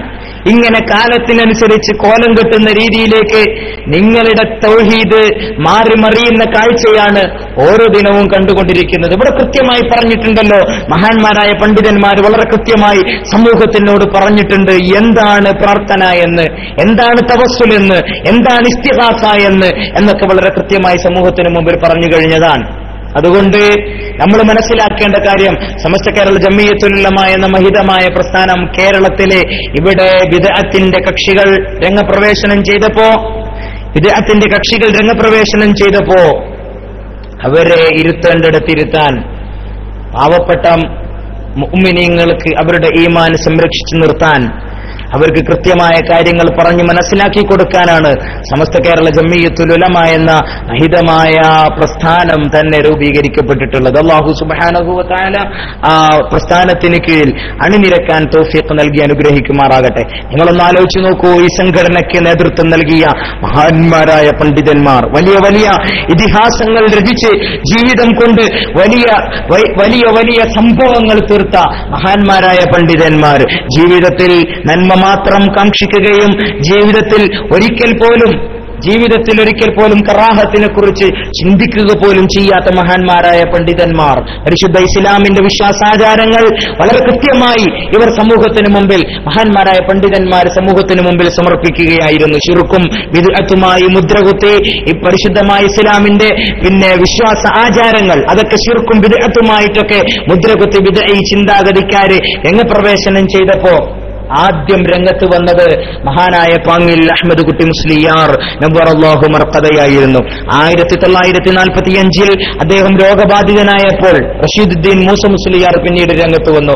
വഹാബികൾക്കെതിരെ സന്ധിയില്ലാ സമരവുമായി റഷീദുദ്ദീൻ മൂസ മുസ്ലിയാർ ഓടി നടന്നു. പക്ഷേ യൗവനത്തിന്റെ പ്രസരിപ്പ് തീരും മുമ്പ് മഹാനായ റഷീദുദ്ദീൻ മൂസ മുസ്ലിയാർ വഫാത്താവുകയാണ് ചെയ്തത്. 1904 ജനിച്ച മൂസ മുസ്ലിയാർ 1948 നിര്യാതനായി. മഹാനായ പാങ്ങിൽ അഹമ്മദ് കുട്ടി മുസ്ലിയാരുടെ അഭാവം അങ്ങനെ റഷീദുദ്ദീൻ മൂസ മുസ്ലിയാരിലൂടെ നികത്തപ്പെടുകയായിരുന്നു. അങ്ങനെ റഷീദുദ്ദീൻ മൂസ മുസ്ലിയാരുമൊക്കെ വഫാത്തായതോടുകൂടി ഇവർക്ക് വലിയ സന്തോഷമായി. ഏതായാലും ഇനിയിപ്പോ അറിയാൻ ആരുമില്ലല്ലോ, ഇനി ആളില്ലാത്ത പോസ്റ്റിലേക്ക് ഗോളടിക്കാമെന്ന രീതിയിൽ വഹാബിയുടെ നയങ്ങള്, ആശയങ്ങൾ രംഗപ്രവേശനം ചെയ്യാൻ തുടങ്ങി. വഹാബി ആശയങ്ങളെ കുറിച്ച് സുന്നി ആശയങ്ങൾക്കെതിരെ വഹാബികളുടെ മുന്നേറ്റം വളരെ ശക്തി പ്രാപിക്കാൻ തുടങ്ങി. വഹാബി ആശയങ്ങളെ സംബന്ധിച്ച് നല്ലവണ്ണം പഠിക്കുകയും തിരുവിതാംകൂറിൽ തീപ്പൊരി പ്രസംഗങ്ങൾ നടത്തുകയും ചെയ്തിരുന്ന മഹാനായ പതി അബ്ദുൽ ഖാദർ മുസ്ലിയാർ, തെക്കൻ കേരളത്തിന്റെ അഭിമാനമായ മഹാനായ പതി അബ്ദുൽ ഖാദർ മുസ്ലിയാർ തെക്കൻ കേരളത്തിൽ പ്രസംഗ പരിപാടിക്ക് അദ്ദേഹം വളരെ ശക്തമായി നേതൃത്വം കൊടുക്കുകയും ചെയ്തിരുന്ന ഒരു കാലഘട്ടമായിരുന്നു പിന്നീട് നമുക്ക് കാണാൻ കഴിഞ്ഞത്. മലബാറിൽ വഹാബി പരിപാടികളൊക്കെ സജീവമായപ്പോൾ മഹാനായ പതി അബ്ദുൽ ഖാദർ മുസ്ലിയാരോട് മലബാറിൽ വന്ന് പ്രവർത്തനങ്ങൾക്ക് സജീവമാകാനും സമസ്ത കേരള ജംഇയ്യത്തുൽ ഉലമായിൽ സജീവമാകാനും ഒക്കെ മഹാന്മാരായ പണ്ഡിതന്മാർ അദ്ദേഹത്തോട് ആവശ്യപ്പെടുകയും പിന്നീട് അക്കാര്യം അദ്ദേഹം ഏറ്റെടുക്കുകയും ചെയ്യുകയായിരുന്നു. പതിയുടെ അബ്ദുൽ ഖാദർ മുസ്ലിയാരുടെ കേരളത്തിൽ മലബാർ പ്രദേശത്തേക്കുള്ള ആഗമനത്തോടെ സുന്നി തരംഗം ഒന്നുകൂടി കേരളത്തിൽ ശക്തിപ്പെടാൻ തുടങ്ങി. സുന്നത്ത് ജമാഅത്തിന് വികലമായ വാദങ്ങൾ വെക്കുന്നയിടത്തൊക്കെ പോയി അവർക്കെതിരെ ശക്തമായ പ്രചരണങ്ങൾ, പ്രചണ്ഡമായ പ്രഭാഷണങ്ങൾ നടത്താൻ മഹാനായ പതി അബ്ദുൽ ഖാദർ മുസ്ലിയാർക്ക് കഴിഞ്ഞു. ഇങ്ങനെ സാത്വികരായ പണ്ഡിതന്മാര് നേതൃത്വം നൽകിയ സംഘടനയാണ് സമസ്ത കേരള ജംഇയ്യത്തുൽ ഉലമ എന്ന് നമ്മളൊക്കെ മനസ്സിലാക്കണം. ഈ സമസ്ത കേരള ജംഇയ്യത്തുൽ ഉലമ എല്ലാ കാലത്തും പറഞ്ഞിട്ടുള്ളത് സുന്നത്ത് ജമാഅത്ത് മാത്രമായിരുന്നു. ഒരുപാട് വെല്ലുവിളികൾ, ഒരുപാട് പ്രതിസന്ധികൾ, ഒരുപാട് പ്രയാസങ്ങൾ ഈ സംഘടന നേരിട്ടു. എല്ലാ കാലത്തും ഈ പ്രതിസന്ധികളെയും ഈ പ്രയാസങ്ങളെയും ഈ എതിർപ്പുകളെയും ഈ വെല്ലുവിളികളെയും ഒക്കെ അതിജീവിച്ച് വളർന്നു വന്ന പ്രസ്ഥാനമാണ് സമസ്ത കേരള ജംഇയ്യത്തുൽ ഉലമ. അല്ലാഹുവിന്റെ അപാരമായ അനുഗ്രഹത്താൽ സകല ശത്രുക്കളുടെയും സർവ്വകുതന്ത്രങ്ങളും കറാമത്തുള്ള സംഘടനയായ സമസ്തയുടെ മുമ്പിൽ നിഷ്പ്രഭമാകുന്ന കാഴ്ചയാണ് ഓരോ ദിവസവും നമുക്ക് കാണാൻ കഴിഞ്ഞിരുന്നത്. സമസ്തയുടെ ആവിർഭാവം തന്നെ കേരളത്തിലേക്ക് വന്ന നജ്ദിയൻ ചിന്താഗതിയാണ് എന്ന് അതിന് കാരണം നജ്ദിയൻ ചിന്താഗതിയാണെന്ന് ഞാൻ നിങ്ങളോട് സൂചിപ്പിച്ചല്ലോ പ്രിയപ്പെട്ടവരെ. ജനാബ് മുഹമ്മദ് ബിൻ അബ്ദുൽ വഹാബിനാൽ രൂപീകൃതമായ വഹാബി പ്രസ്ഥാന ചിന്താഗതിക്കാർ തങ്ങളുടെ ബിദ്ഈ ആശയങ്ങളെ കേരള മുസ്ലിങ്ങൾക്കിടയിൽ ചെലവഴിക്കാൻ ഇറങ്ങിത്തിരിച്ച സമയത്താണ് പ്രവാചകന്മാരുടെ പാപസുരക്ഷിതത്വത്തെ നിഷേധിക്കുകയും പ്രവാചകന്മാരുടെ സഹാബത്തിനെ ഇകഴ്ത്തുകയും ഉന്നത ശീർഷരായ മഹത്തുക്കളെ ആക്ഷേപിക്കുകയും മുസ്ലിങ്ങൾ അനുവർത്തിച്ചു പോരുന്ന സദാചാരങ്ങളെ അനാചാരങ്ങളായി ചിത്രീകരിക്കുകയും ചെയ്യുന്ന ഈ വിഭാഗത്തിന്റെ തനിനിറം സുന്നി പണ്ഡിതന്മാര് ബഹുജനങ്ങൾക്ക് മുമ്പിൽ മനസ്സിലാക്കി കൊടുത്തു. ഇങ്ങനെ ഇവർ പ്രവർത്തിച്ചു വന്നിരിക്കുന്ന കാലഘട്ടത്തിലാണ് ഇസ്ലാമിന്റെ മേൽവിലാസത്തിൽ മറ്റൊരു ടീം കൂടി രംഗത്ത് വരുന്നു. ആരാണ്? പഞ്ചാബിലെ ഖാദിയാൻ ഗ്രാമവാസിയായ മിർസ ഗുലാം അഹ്മദ്. അദ്ദേഹമാണ് പിന്നീട് രംഗത്ത് വരുന്നത്. 1889 അദ്ദേഹം സ്ഥാപിച്ച മതമാണ് ഖദിയാനിസം.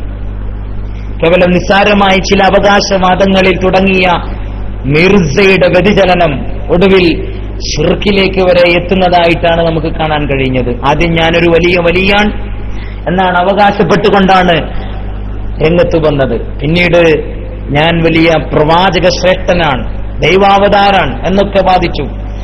സത്യം പറഞ്ഞാല് നമ്മളൊക്കെ മനസ്സിലാക്കിയിട്ടുള്ളത് പോലെ മൂപ്പർക്ക് ഹിസ്റ്റീരിയയാണ് എന്നാണ് മൂപ്പരെ മകൻ തന്നെ രേഖപ്പെടുത്തിയിട്ടുള്ളത്. മൂപ്പരെ മകൻ തന്നെ പറഞ്ഞിട്ടുള്ളത് വാപ്പാക്ക് ഹിസ്റ്റീരിയയാണ്. ഈ വയസ്സായാണ്ടാകുന്ന മാനസികമായ രോഗം അദ്ദേഹത്തിന് ഉണ്ടായിരുന്നു എന്ന് സ്വന്തം മകൻ. പിന്നീട് ഇവര് അഹമ്മദിയ മുസ്ലിങ്ങൾ എന്നറിയപ്പെട്ടു. ഇവർ മുസ്ലിങ്ങൾ അല്ലേ എന്ന് പ്രഖ്യാപിക്കാൻ ആദ്യം തന്റെ ഇടവും ദീർഘവീക്ഷണവും കാണിച്ചത് സമസ്തയാണ്. ഇത് ചില ആൾക്കാരൊക്കെ വല്ലാതെ ആശങ്കകുലരാക്കിയിട്ടുണ്ട്. പക്ഷേ ഒടുവിൽ ഇവർ ഇസ്ലാമിന് പുറത്താണെന്ന് ലോക മുസ്ലിം രാജ്യങ്ങളൊക്കെ തിരിച്ചറിയുന്നു. സമസ്ത കേരള ജംഇയ്യത്തുൽ ഉലമ ആണ് ആദ്യമായി ഇങ്ങനെ ഒരു പ്രഖ്യാപനം തന്നെ നടത്തുന്നത്. ഉത്ഭവകാലം മുതൽ തന്നെ സമസ്ത നേരിട്ട വളരെ പ്രധാനപ്പെട്ട വെല്ലുവിളി കള്ളത്വരീക്കത്തുകളായിരുന്നു, വ്യാജശേഖന്മാരായിരുന്നു. നിഷ്കളങ്കരായ സത്യവിശ്വാസികളുടെ ഭക്തിയും ആത്മീയ വീര്യവും ഒക്കെ ചൂഷണം ചെയ്ത് സമുദായത്തെ വഴിതെറ്റിക്കാൻ ശ്രമിച്ച ഇവർക്കെതിരെ സമസ്ത കേരള ജംഇയ്യത്തുൽ ഉലമ യഥാസമയം സടകുടഞ്ഞെണീറ്റു. സമസ്തയുടെ സ്ഥാപക പ്രസിഡന്റ് പോലും വ്യാജശേഖന്മാരെ നേരിടാൻ നേരിട്ട് ചെന്ന ചരിത്രം സമസ്തയുടെ പഴയ താളുകളിലൊക്കെ പരിശോധിച്ചു നോക്കിയാൽ നമുക്ക് കാണാൻ പറ്റും. പ്രിയപ്പെട്ടവരെ, ചോറ്റൂര്, കോരൂര് തുടങ്ങിയ വ്യാജ ശേഖന്മാർക്കെതിരെയൊക്കെ നൂരിഷ, ശംസിയ തരീഖത്തുകൾക്കെതിരെയൊക്കെ സമസ്ത കേരള ജംഇയ്യത്തുൽ ഉലമ നടത്തിയ പടയോട്ടങ്ങൾ വളരെ കൃത്യമായി ചരിത്രം പരിശോധിച്ചാൽ ഐതിഹാസികമായതായി നമുക്ക് കാണാൻ പറ്റും. സത്യവിശ്വാസികൾക്ക് യഥാസമയം വഴികാട്ടാനും താക്കീത് നൽകാനും സമസ്ത ഇവിടെ ഉണ്ടായതുകൊണ്ടാണ് കലർപ്പില്ലാത്ത വിശ്വാസവും ആചാരാനുഷ്ഠാനങ്ങളും ഇന്നും ഇവിടെ നിലനിൽക്കുന്നത്. പ്രിയപ്പെട്ടവരെ, പഞ്ചാബിലെ പത്താൻകോട്ട് ജനിച്ച അബുൽ അഅ്ല മൗദൂദി 1948 രൂപം നൽകിയ പുത്തൻ ചിന്താഗതികളുടെ കലവറയും അത് വൈകല്യങ്ങളുടെ കേന്ദ്രവുമാണ് ഇന്നത്തെ ജമാഅത്തെ ഇസ്ലാമി എന്ന് പറയുന്ന ഒന്നുമല്ലാത്ത ജമാഅത്തെ പ്രസ്ഥാനം. 1950കളിൽ ഈ പിഴച്ച ചിന്താഗതികൾ കേരള മുസ്ലിങ്ങൾക്കിടയിലേക്ക് പ്രചരിപ്പിക്കുവാനും തങ്ങൾ ഉദ്ദേശിച്ച രാഷ്ട്രീയ ലൈനിലേക്ക് മുസ്ലിങ്ങളെ നയിക്കുവാനും ഒരു വേള ശ്രമിച്ചുവെങ്കിലും സമസ്ത കേരള ജംഇയ്യത്തുൽ ഉലമായുടെ പണ്ഡിതന്മാരുടെ പ്രവർത്തനങ്ങൾക്ക് മുമ്പിൽ ഇതൊക്കെ വിഫലമാകുന്ന കാഴ്ചയാണ് പിന്നീട് നമ്മൾ കണ്ടത്. മതപരമായ കൂടുതൽ അറിവുകളൊന്നുമില്ലെങ്കിലും സത്യത്തിൽ കുറെ പുസ്തകങ്ങൾ രചിച്ച് സമൂഹത്തിനിടയിൽ ഛിദ്രത വളർത്താൻ ഇവർക്കും സാധിച്ചു എന്ന് നമ്മൾ മനസ്സിലാക്കണം. ഇബാദത്തിന്റെ അർത്ഥം പോലും ദുർവ്യാഖ്യാനം നടത്തി മുസ്ലിങ്ങളിൽ ശിർക്കാരോപണം നടത്താൻ ശ്രമിച്ച ഇവര് പിൽക്കാലത്ത് തങ്ങളുടെ വാദഗതികൾ ഓരോന്നും തിരുത്തിക്കൊണ്ടിരുന്നു. ഹുക്കൂമത്തെ ഇഖാമത്തുദ്ദീനും ഹുക്കൂമത്തെ ഇലാഹിയും ഒക്കെ പറഞ്ഞു നടന്ന ആളുകൾ പിന്നീട് പ്ലേറ്റ് മാറ്റുന്ന അവസ്ഥയാണ് നമുക്ക് കാണാൻ കഴിയുന്നത്, അല്ലെ? ജമാഅത്തെ ഇസ്ലാമി ഇന്ന് പിന്നെ രാഷ്ട്രീയം പാടില്ല എന്ന് പറഞ്ഞു നടന്ന പ്രഭാഷണങ്ങളൊക്കെ നമ്മുടെ കയ്യിലുണ്ട്. രാഷ്ട്രീയം പാടില്ല എന്ന് പറഞ്ഞു നടന്ന പ്രഭാഷണങ്ങളുടെ ക്ലിപ്പിങ്ങുകളൊക്കെ നമ്മുടെ കയ്യിലുണ്ട്. ആരാധനാപരമായ ചില കാര്യങ്ങളിൽ ഇസ്ലാമിക നേതൃത്വത്തെ അംഗീകരിക്കുകയും ബാക്കി ജീവിതത്തിന്റെ സുപ്രധാനമായ കാര്യങ്ങളിൽ, രാഷ്ട്രീയ ഭരണ മേഖലകളിൽ, സാമൂഹ്യ സാമ്പത്തിക സാംസ്കാരിക രംഗങ്ങളിൽ അനിസ്ലാമികമായ ജാഹിലീയമായ നേതൃത്വത്തെ മുശ്രിക്കുകളുടെ, ദൈവനിഷേധികളുടെ, മതവിരുദ്ധരുടെ, അതുപോലെ തന്നെ ധിക്കാരികളുടെ, അഴിമതിക്കാരുടെ നേതൃത്വം അംഗീകരിക്കുകയും ചെയ്യുക എന്നത് ഒരു ഇസ്ലാമിക സമൂഹത്തിന് ചേർന്നതല്ല. അത് ഇസ്ലാമിക സമൂഹത്തിന് അന്യമാണ്, അചിന്യമാണ് എന്നർത്ഥം. അതുകൊണ്ടാണ് ജീവിതത്തിന്റെ മുഴുവൻ മേഖലയിലും ഇസ്ലാമിക നേതൃത്വം അംഗീകരിക്കുക എന്നതാണ് ഇസ്ലാം നമ്മോട് പഠിപ്പിക്കുന്നത്. വിശുദ്ധ ഖുർആൻ പറയുന്നു, യാ അയ്യുഹല്ലദീന ആമനൂ. അത് പിന്നെ മറ്റേയാളാണ് ചേക്കോമു, ഷേഖ് മുഹമ്മദ് കാരക്കുന്ന്. അയാളെ പേര് ചേക്കോമു എന്നാണ്. ആള് പോലും അല്ലാഹുവലം കക്ഷിന്റെ പ്രഭാഷണമാണ്. രാഷ്ട്രീയം പോലും പാടില്ലേ എന്ന് പറഞ്ഞ് നടന്ന ആളുകൾ ഇന്ന് പാർട്ടി ഉണ്ടാക്കി മത്സര രംഗത്ത് സജീവമായിക്കൊണ്ടിരിക്കുകയാണ്. സമസ്ത കേരള ജംഇയ്യത്തുൽ ഉലമാക്കെതിരെ ആരൊക്കെ അവാന്തരം സൃഷ്ടിച്ച് രംഗത്ത് വന്നോ അവരൊക്കെ അടിതെറ്റുന്ന കാഴ്ചയാണ് ഇന്ന് നമ്മൾ കണ്ടുകൊണ്ടിരിക്കുന്നത്. 1989 നമുക്ക് തിരിച്ചു വരാം. കേരളത്തിൽ നടന്ന ചില സംഭവ വികാസങ്ങൾ, മഹാന്മാരായ പണ്ഡിതന്മാർ, മഹാന്മാരായ ഉസ്താദുമാരുടെ വാക്കുകൾ അനുസരിക്കാതെ ധിക്കാരപൂർവം ഈ സംഘടനയിൽ നിന്ന് മാറിപ്പോയ ആളുകൾ, സത്യം പറഞ്ഞാൽ മേൽവിലാസമില്ലാത്തൊരു സമൂഹമായി അവർ അധപ്പതിച്ചിരിക്കുകയാണ്. ഒന്നും പറയാനില്ലായിരുന്നു, ഒന്നിനെക്കുറിച്ചും അവർക്ക് പറയാനില്ല. മഹാന്മാരായ പണ്ഡിതന്മാർ, സമസ്ത കേരള ജംഇയ്യത്തുൽ ഉലമായുടെ നിസ്വാർത്ഥരായ നിഷ്കാമ കർമ്മികളായ ശൈഖുന ശംസുൽ ഉലമയെ പോലെയുള്ള ആളുകൾ, അവരെക്കുറിച്ചൊക്കെ ഇവർ നടത്തിയ പ്രഭാഷണങ്ങൾ ഒക്കെ നമ്മൾ മനസ്സിലാക്കേണ്ടതാണ്. ഈ വിഭാഗം സമസ്ത കേരള ജംഇയ്യത്തുൽ ഉലമായിൽ നിന്ന് സമസ്തയുടെ പണ്ഡിതന്മാർ ഇവരെ പിടിച്ചു പുറത്താക്കുന്ന സമയത്ത് ഇവർ നടത്തിയ കോലാഹലങ്ങൾ, ഇവർ നടത്തിയ കോപ്രായങ്ങൾ, കാട്ടിക്കൂട്ടലുകളൊക്കെ ഇവിടെ നമുക്ക് കൃത്യമായി കാണാൻ പറ്റും, അല്ലേ? 1980കളിലായിരുന്നു സമസ്ത കേരള ജംഇയ്യത്തുൽ ഉലമ അഭിമുഖീകരിച്ച വളരെ ഗുരുതരമായ ഭീഷണി. സമാന്തര വിഭാഗക്കാർ, കാന്തപുരം എ പി അബൂബക്കർ മുസ്ലിയാർ നേതൃത്വം നൽകിയിട്ടുള്ള സമാന്തര വിഭാഗക്കാർ 1974 ഏപ്രിൽ 21 സമസ്ത കേന്ദ്ര മുഷാവറയിലേക്ക് തെരഞ്ഞെടുക്കപ്പെട്ട കാന്തപുരം അബൂബക്കർ മുസ്ലിയാർ അതിനു മുമ്പ് തന്നെ സമസ്ത വിരുദ്ധത പ്രകടിപ്പിച്ചിരുന്ന പിന്നെ തബ്ലീഗ് ജമാഅത്തിനെതിരെ തീരുമാനമെടുത്തപ്പോ അതിൽ പ്രതിഷേധിച്ച് സമസ്തക്കെതിരെ രൂപീകരിച്ച അഖിലയുടെ പ്രധാന വക്താവായിരുന്നു പിന്നീട് സമസ്ത കേരള ജമിയത്തുൽ ഉലമയിലേക്ക് കടന്നു വന്ന കാന്തപുരം അബൂബക്കർ മുസ്ലിയാർ. അകലെയെന്ന് അഖിലയുടെ സ്വാഭാവിക മരണം സംഭവിച്ചപ്പോ ഇദ്ദേഹം സമസ്തയിലേക്കുള്ള കുറുക്കുവഴികൾ തേടി. പക്ഷേ ആത്മാർത്ഥമായ ദീനീ സേവനമായിരുന്നില്ല. സമസ്ത നേതാവാകുന്നതിലൂടെ ലഭിക്കാനിരുന്ന പ്രശസ്തിയും ജനപിന്തുണയുമായിരുന്നു ഇയാളുടെ ലക്ഷ്യം. ചില നിഷ്കളങ്ക നേതാക്കന്മാരെ സ്വാധീനിച്ചുകൊണ്ട് സമസ്ത കേരള ജമിയത്തുൽ ഉലമയുടെ മുഷാവറയിൽ അദ്ദേഹം ഇരിപ്പിടം കണ്ടെത്തുകയായിരുന്നു. പിന്നീട് അനുദിനം കാന്തപുരം അബൂബക്കർ മുസ്ലിയാരുടെ കാപട്യം ഓരോന്നോരോന്നായി പുറത്തു വരികയായിരുന്നു. ആ സമസ്തയെ ഒരു രാഷ്ട്രീയ സംഘടനാ രൂപത്തിലേക്ക് മാറ്റാനായിരുന്നു ആദ്യം ഇയാൾ ശ്രമിച്ചത്. സമസ്തയിൽ പരാജയപ്പെട്ടപ്പോ അദ്ദേഹം നേതാവായിരുന്ന SYS-ൽ അദ്ദേഹം തന്റെ പ്രയോഗം അദ്ദേഹം നടത്തി. അങ്ങനെ സംഘടനക്കുള്ളിൽ സ്വന്തമായൊരു കോക്കസ് സ്ഥാപിച്ചുകൊണ്ട് ഗ്രൂപ്പ് രാഷ്ട്രീയത്തെ അനുകരിക്കുകയായിരുന്നു ഇദ്ദേഹം ചെയ്തത്. സത്യം പറഞ്ഞാൽ 1989 നടന്ന ഭിന്നിപ്പ് എന്ന് പറയുന്നത് അനിവാര്യതയായിരുന്നു. യഥാർത്ഥത്തിൽ ഹക്കും ബാത്തിലും തമ്മിലുള്ള ഒരു പോരാട്ടമായിരുന്നു സത്യം പറഞ്ഞാൽ 1989 കേരളത്തിൽ നടന്നിരുന്നത്. ആ പ്രസ്ഥാനം ഇന്ന് ആ പ്രസ്ഥാനത്തെക്കുറിച്ച് സുന്നത്ത് ജമാഅത്തിന്റെ വക്താക്കളാണെന്ന് പ്രചരിപ്പിക്കുകയും സുന്നത്ത് ജമാഅത്തിന്റെ ആളുകൾ ഞങ്ങളാണെന്ന് പ്രഘോഷിക്കുകയും ഉദ്ഘോഷണം നടത്തുകയും ഐക്യരായ്മാനം പ്രഭാഷണങ്ങളും ഗിരിപ്രഘോഷണങ്ങളും ഒക്കെ നടത്തിക്കൊണ്ടിരുന്ന ആളുകൾ സുന്നത്ത് ജമാഅത്ത് പോരാ എന്ന് പറഞ്ഞുകൊണ്ടാണ് സമസ്ത കേരള ജമിയത്തുൽ ഉലമയിൽ നിന്ന് ഇവർ ഇറങ്ങിപ്പോയത്. അല്ലെങ്കിൽ മറ്റൊരു ഭാഷയിൽ പറഞ്ഞാൽ ഇവരുടെ പിന്നെ കെടുകാര്യസ്ഥത കൊണ്ട് സമസ്ത കേരള ജമിയത്തുൽ ഉലമയുടെ പണ്ഡിതന്മാർ ഇവരെ സംഘടനയിൽ നിന്ന് പുറത്താക്കിയത്. അല്ലേ? ഇയാള് മുതലെടുക്കാൻ തുടങ്ങിയത് SYS-നെ ആയിരുന്നു, SSF-നെ ആയിരുന്നു. SSF-ന്റെ ആക്ഷൻ കമ്മിറ്റി പിന്നെ മഹാന്മാരായ പണ്ഡിതന്മാർക്ക് മുമ്പിൽ വെച്ച ആക്ഷൻ കമ്മിറ്റിയുടെ കുറ്റപത്രം അത് വളരെ കൃത്യമായി നമ്മുടെ മുമ്പിലൊക്കെ ഉണ്ട്. ഓരോ കാര്യങ്ങൾ വായിക്കുമ്പോഴും നമുക്ക് അത്ഭുതം തോന്നും. എങ്ങനെ ഒരു സംഘടനയ്ക്ക്, ഒരു വിദ്യാർത്ഥി സംഘടനയ്ക്ക് ഇങ്ങനെയൊക്കെ അധപ്പതിക്കാൻ കഴിഞ്ഞു എന്ന് നമ്മൾ അത്ഭുതപൂർവം നമ്മൾ നോക്കിക്കാണുന്നു. അല്ലേ? എന്തൊക്കെയാണ് അയാൾ പ്രഭാഷണം നടത്തിയത്?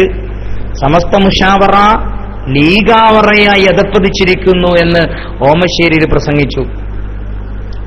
വയനാട് കൺവെൻഷനിൽ ഈ സംഘടനയ്ക്ക് സമസ്തയുടെ അംഗീകാരമുണ്ടോ എന്ന് ചോദിച്ചപ്പോൾ സമസ്തയെ ആരംഗീകരിച്ചു എന്ന ധിക്കാരത്തിന് മറുപടിയാണ് നൽകിയത്. മഹാനായ ശംസുൽ ഉലമ EK അബൂബക്കർ മുസ്ലിയാരെ പരിഹസിച്ചുകൊണ്ട് അരീക്കാട് പിന്നെ വളരെ മോശമായി പ്രസംഗം നടത്തി, അരീക്കോട് പ്രഭാഷണം നടത്തി. മഹാനായ സമസ്തയുടെ പരീക്ഷാ ബോർഡ് ചെയർമാൻ CH ഹൈദ്രോസ് മുസ്ലിയാരെ മുജാഹിദുകളുടെ മുന്നിൽ വെച്ച് പരസ്യമായി തെറിക്ഷേപം ചെയ്തു, കൂക്കി വിളിച്ച് പരിഹസിച്ചു. സമസ്ത കേരള ജമിയത്തുൽ ഉലമയിൽ 39 മുരിക്കിൻ കാലും ഒരു തേക്കിൻ കാലുമാണുള്ളതെന്ന് പ്രസംഗിച്ചു. നേതാവിനെ ന്യായീകരിച്ചുകൊണ്ട് സംഘടനയുടെ മുഖപത്രം എഴുതി. ഇങ്ങനെ സമസ്ത കേരള ജമിയത്തുൽ ഉലമയുടെ നിഷ്കാമ കർമ്മികളായ പണ്ഡിതന്മാരെ തേജോവധം ചെയ്യാൻ ഇവർ നടത്തിക്കൊണ്ടിരുന്ന കോപ്രായങ്ങൾ, ഇവരുടെ അടുത്തുവരെ ഇവരുടെ നേതാക്കന്മാർ വരെ സമസ്ത കേരള ജമിയത്തുൽ ഉലമയിലെ പണ്ഡിതന്മാർക്കെതിരെ, നേതാക്കന്മാർക്കെതിരെ, മഹാന്മാരായ പണ്ഡിതന്മാർക്കെതിരെ ഇവർ നടത്തിയ പ്രഭാഷണങ്ങളൊക്കെ നമ്മുടെ കയ്യിൽ വളരെ കൃത്യമായി അതിന്റെ പിന്നെ വളരെ നല്ല രീതിയിൽ നമ്മുടെ പിന്നെ കയ്യിൽ അതിന്റെ പിന്നെ ക്ലിപ്പിംഗ് സഹിതമൊക്കെ ഉണ്ട്. സത്യം പറഞ്ഞാല് യഥാർത്ഥത്തിൽ വഹാബി പ്രസ്ഥാനത്തിനും സംഭവിച്ചൊരു അപജയം ഇത് തന്നെയല്ലേ? പൂർവസൂരികളായ മുൻഗാമികളായ പണ്ഡിതന്മാരെ വഴി കാണിച്ചു തന്നവരെ എതിർക്കുക എന്നത്, ഇക്കഴിഞ്ഞ 2 വർഷങ്ങൾക്കുള്ളിൽ നടന്ന ഒരു പ്രഭാഷണം ഇവരുടെ സംഘടനയുടെ വളരെ പ്രധാനപ്പെട്ട ഒരു നേതാവാണ് ജലീൽ സഖാഫി ശംസുൽ ഉലമയെ കാന്തപുരം EK അബൂബക്കർ മുസ്ലിയാർ ഇരിക്കുന്ന വേദിയിൽ വെച്ച് തന്നെ ശംസുൽ ഉലമയെ തള്ളിപ്പറയുന്നത് നമ്മൾ വളരെ കൃത്യമായി കേട്ടതാണ്. എന്തായിരുന്നു അത്യുഷ്ടമായ സാഹചര്യം? സഹോദരന്മാരെ, ഉസ്താദിന്റെ വ്യക്തിത്വത്തെയും ഉസ്താദ് നേതൃത്വം നൽകുന്ന സംഘടനയുടെ മുന്നേറ്റത്തെയും എന്തായിരുന്നു? പിളർപ്പിന്റെ ആദ്യഘട്ടമായിരുന്നു. എന്തായിരുന്നു അത്യുഷ്ടമായ സാഹചര്യം? സഹോദരന്മാരെ, ഉസ്താദിന്റെ വ്യക്തിത്വത്തെയും ഉസ്താദ് നേതൃത്വം നൽകുന്ന സംഘടനയുടെ മുന്നേറ്റത്തെയും എന്തായിരുന്നു? പിളർപ്പിന്റെ ആദ്യഘട്ടമായിരുന്നു. എന്തായിരുന്നു അത്യുഷ്ടമായ സാഹചര്യം? സഹോദരന്മാരെ, ഉസ്താദിന്റെ വ്യക്തിത്വത്തെയും ഉസ്താദ് നേതൃത്വം നൽകുന്ന സംഘടനയുടെ മുന്നേറ്റത്തെയും സമസ്ത കേരള ജംഇയ്യത്തുൽ ഉലമായുടെ നിസ്വാർത്ഥരായ പണ്ഡിതന്മാർക്കെതിരെ അദ്ദേഹം നടത്തിയ പ്രഭാഷണം ഇന്ന് നമ്മുടെ യൂട്യൂബുകളിലൊക്കെ തപ്പി നോക്കിയാൽ നമുക്ക് കിട്ടുന്നതാണ്. മഹാന്മാരായ ഈ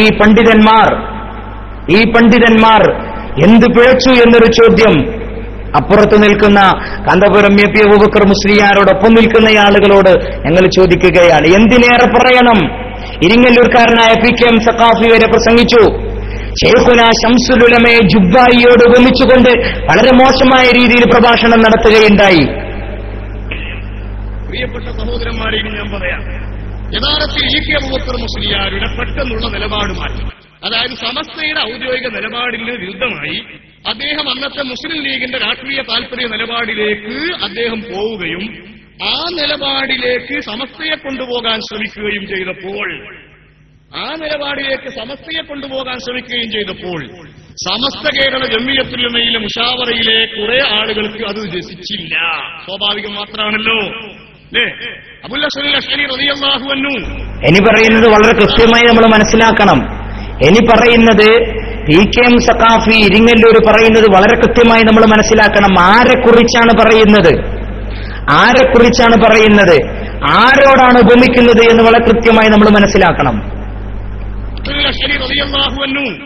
അദ്ദേഹത്തിന്റെ ഉസ്താദായിരുന്ന ജുബായിയുടെ നീക്കം ശരിയല്ലെന്ന് കണ്ടപ്പോഴാണ് അബുൽ ഹസൻ അശ്അരി റളിയല്ലാഹു അൻഹു അദ്ദേഹത്തിനെതിരെ ശക്തമായി രംഗത്ത് വന്നത്, സ്വന്തം ഉസ്താദിനെതിരെ രംഗത്ത് വന്നത്. സുബ്ഹാന ജല്ല ജലാലു, മഹാനായ ശൈഖുന ശംസുൽ ഉലമ ജീവിതത്തിൽ ഒരിക്കൽ പോലും കറാഹത്ത് ചെയ്യാത്ത, നന്മ കൊണ്ട് ചിന്തിക്കുകയും നന്മ ആലോചിക്കുകയും ചെയ്യുന്ന മഹാന്മാരായ പണ്ഡിതന്മാർക്ക് നേതൃത്വം നൽകിയ ശൈഖുന ശംസുൽ ഉലമ, കാലം ശംസെന്ന് വിളിച്ച ആത്മീകതയുടെ വലിയ ചക്രവാളങ്ങൾ കടന്നു ചെന്ന ഫാത്തിമ ഹോസ്പിറ്റലിൽ കിടക്കുമ്പോഴും അവസാനത്തെ വാക്ക് ലാ ഇലാഹ ഇല്ലെന്ന് കൊണ്ട് അവസാനിപ്പിച്ച് പടച്ച തമ്പുരാനിലേക്ക് ജീവിതം സമർപ്പിച്ച് നടന്നുപോയ ശൈഖുന ശംസുൽ ഉലമയെക്കുറിച്ച് ഇങ്ങനെ മോശമായി പ്രസംഗിക്കാൻ, ഇത്തരം മോശമായി ശംസുൽ ഉലമയെ ഇങ്ങനെയുള്ള ആരോപണങ്ങൾ നടത്താൻ നിങ്ങൾ കാണിച്ച തൊലിക്കട്ടി അപാരം തന്നെയാണ് എന്ന് സാന്ദർഭികമായി സൂചിപ്പിക്കുകയാണ്. അപ്പൊ അതൊക്കെ ചരിത്രപരമായി ആവശ്യമുള്ള കാര്യമായിരുന്നു എന്നതുകൊണ്ട് അന്ന് സമസ്ത കേരള ജംഇയ്യത്തുൽ ഉലമയുടെ ഈ പോക്ക് യഥാർത്ഥത്തിൽ സുന്നിക്ക് ക്ഷീണം ചെയ്യും, സുന്നത്യമാറ്റിന് ക്ഷീണം ചെയ്യുമെന്ന് കണ്ടപ്പോൾ സമസ്തയെ ഇനി രക്ഷപ്പെടുത്തിയേ സുന്നിക്ക് ക്ഷീണം ചെയ്യുമെന്നല്ല, സുന്നിക്ക് ക്ഷീണം ചെയ്യുന്നല്ല, കസാര കിട്ടൂല എന്നുള്ള പേടി തന്നെയായിരുന്നു. കാന്തപുരം എ പി അബൂബക്കർ മുസ്ലിയാർക്ക് കസാര കിട്ടൂല എന്നുള്ള പേടി തന്നെയായിരുന്നു. എനിക്ക് ഇരിക്കാൻ സീറ്റ് കിട്ടൂലല്ലോ, വെല്ല തടി എച്ചിലാക്കി വേറെ സംഘടന ഉണ്ടാക്കാന്നുള്ള പേടിയും ബേജാറായിരുന്നു നിങ്ങളെ ഉസ്താദിനുണ്ടായിരുന്നത് എന്ന് ഞാൻ സാന്ദർഭികമായി ഓർമ്മപ്പെടുത്തുകയാണ്. ഇവരൊരു ഭാഗത്ത് പ്രസംഗിക്കുന്നതോ ഇവരുടെ പ്രവർത്തകന്മാര് ശംസുൽ ഉലമയുടെ കറാമത്തുകൾ പറയുകയാണ്. ഇവരുടെ കൂട്ടത്തിൽ വളരെ വലിയൊരു പ്രഭാഷകനാണ് പകരം മുഹമ്മദ് ഹസനി, എല്ലാവർക്കും പരിചയമുള്ള ആളാണ്. മൂപ്പര് ശംസുൽ ഉലമയുടെ കറാമത്ത് പറയാൻ. ഏതായാലും പണ്ഡിതന്മാരൊക്കെ വലിയവരാണ്, അത് നമ്മൾ മനസ്സിലാക്കണം. അത് നമ്മൾ മനസ്സിലാക്കേണ്ട കാര്യം തന്നെയാണ്. മനസ്സിലാക്കാത്തതുകൊണ്ടാണ് ഈ പ്രശ്നങ്ങളൊക്കെ ഉണ്ടായത്, നിങ്ങൾ മനസ്സിലാക്കണം. ഈക്കയുടെ മുഖത്ത് നോക്കി നായന്റെ മോനെ എന്ന് വിളിച്ചു ഒരു ശൈത്താൻ. ഹുവാനത് വിളിച്ചിട്ട് എന്ത് സംഭവിച്ചെന്നറിയുമോ? അയാൾ പണക്കാരനാ, പണത്തിന്റെ ഹുങ്ക് കൊണ്ട് ചെയ്തതാ. അയാൾ മരിക്കുമ്പോ അറിയാതെ പറഞ്ഞുപോയി നായന്റെ മോനെ എന്ന് സ്വന്തം മോനെ വിളിച്ചു. പിന്നെ അയാളൊന്നും ചൊല്ലിയിട്ടില്ല, അതോടുകൂടെ മരിച്ചുപോയി. ആഖിർ കലാം നായന്റെ മോനെ. എന്റെ ഈക്കയുടെ കുരുത്തുകൾ തട്ടി മഹാന്മാരെ പണ്ഡിതന്മാരൊന്നും പറയരുത്. എന്തേ ഞങ്ങളും തന്നെ ചോദിക്കുന്നത് എന്തേ ഈക്കന്റെ കുരുത്തക്കെട്ട് വാങ്ങിയിട്ട് പുറത്തു പോയത്?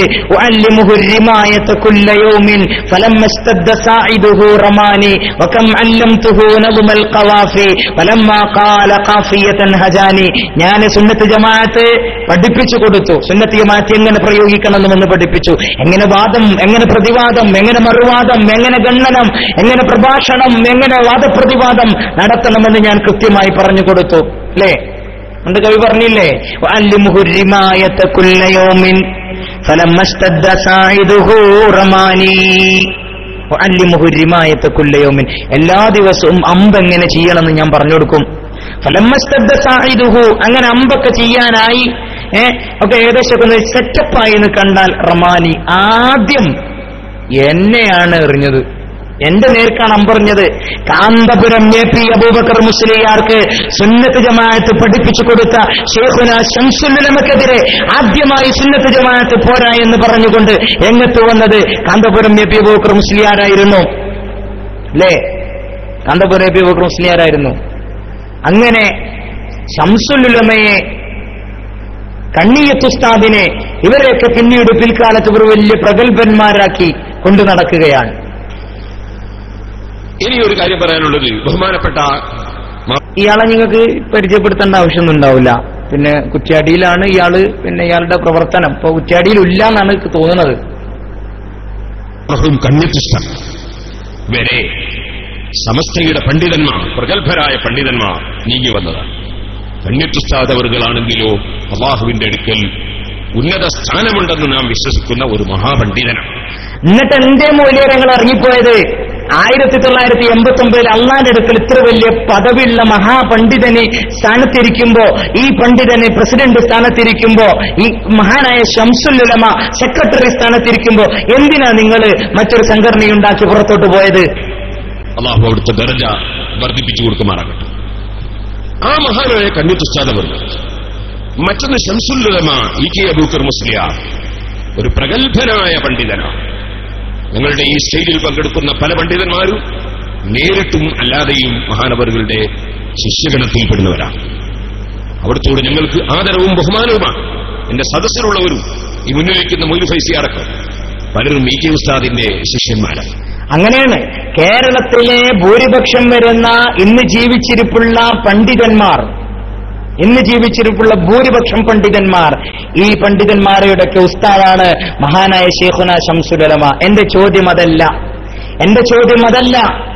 എന്റെ ചോദ്യം ഇതാണ്, ഈ മഹാന്മാരായ പണ്ഡിതന്മാരൊക്കെ തങ്ങളുടെ സ്ഥാനങ്ങളിൽ ഇരിക്കുമ്പോ, ഇവര് വലിയ പണ്ഡിതന്മാരാണ്, ഉഖ്റവിയായ ആലിമീങ്ങളാണ്, നിങ്ങൾ തന്നെയാണ് പറയുന്നത്, എന്നിട്ട് എന്തിന് മറ്റൊരു സംഘടനയുണ്ടാക്കി നിങ്ങൾ പുറത്തുപോയി? നിങ്ങൾ എന്തുകൊണ്ട് മറ്റൊരു സംഘടനയുണ്ടാക്കി പുറത്തുപോയി എന്ന് നിങ്ങൾ മനസ്സിലാക്കണം. മറ്റൊരു കാര്യം, രണ്ടാമത്തൊരു വിഷയം പാണക്കാട് കുടുംബത്തോടുള്ള ദേഷ്യമായിരുന്നു. പാണക്കാട്ട് കുടുംബം എവിടെയും പള്ളിക്ക് പോയിട്ട് തറയിടാൻ പറ്റൂല, പാണക്കാട്ട് കുടുംബം എവിടെയും പോയിട്ട് പള്ളി തുറക്കാൻ പറ്റൂല, എവിടെയും പോയിട്ട് നിസ്കരിക്കാൻ പറ്റൂല, ഇമാമത്ത് വെക്കാൻ പറ്റൂല എന്ന വാദായിരുന്നു. അല്ലേ? ഇവരെ കൂട്ടത്തിൽ വഹാബ്, മമ്പാട്ടുകാരനായ വഹാബിന്റെ പ്രഭാഷണം കേൾക്കാൻ പറ്റൂല, എന്നാലും ഒന്ന് കേട്ടുവെക്കുക. കുഞ്ഞാലിക്കുട്ടി എന്ന ശൈഖിനെ ആശ്രയിക്കേണ്ടി വരും. സാക്ഷാൽ പാണക്കാട് മുഹമ്മദ് ബഷീർ ശിഹാബ് തങ്ങൾക്ക് രാഷ്ട്രീയ പ്രസ്താവന ഇറക്കണമെങ്കിൽ കുഞ്ഞാലിക്കുട്ടി എന്ന് പറയുന്ന ശൈഖ് പിന്നാമ്പുറത്തിൽ നിന്ന് റിമോട്ട് വെക്കാനല്ലാതെ സാധിക്കാതെ വന്നേക്കാം. ഞങ്ങൾക്ക് അതിന്റെ ആവശ്യം അങ്ങക്ക് അതിന്റെ ആവശ്യം ഉണ്ടാവില്ല. അത് പള്ളി പോയി പറഞ്ഞാൽ മതി. നിങ്ങൾ ഉണ്ടാക്കാൻ പോണ പള്ളി ഉണ്ടല്ലോ, അവിടെ പോയി പറഞ്ഞാൽ മതി. സത്യം പറഞ്ഞാൽ സമസ്ത കേരള ജംഇയ്യത്തുൽ ഉലമായോടും പാണക്കാട്ട് കുടുംബത്തോടുമുള്ള എതിർപ്പായിരുന്നു ഇവർക്കുണ്ടായിരുന്നത്. ഇവരുടെ വളരെ പ്രധാനപ്പെട്ട ഒരു നേതാവ്, അയാൾ മരണപ്പെട്ടുപോയി. അല്ലാഹു സുബ്ഹാനഹു വ തആല പുറത്തു കൊടുക്കുമാറാകട്ടെ. ജീവിതത്തിൽ ചെയ്തു പോയ എല്ലാ തെറ്റുകളും അല്ലാഹു വിട്ടുപുറത്ത് മാപ്പ് നൽകി അനുഗ്രഹിക്കുമാറാകട്ടെ.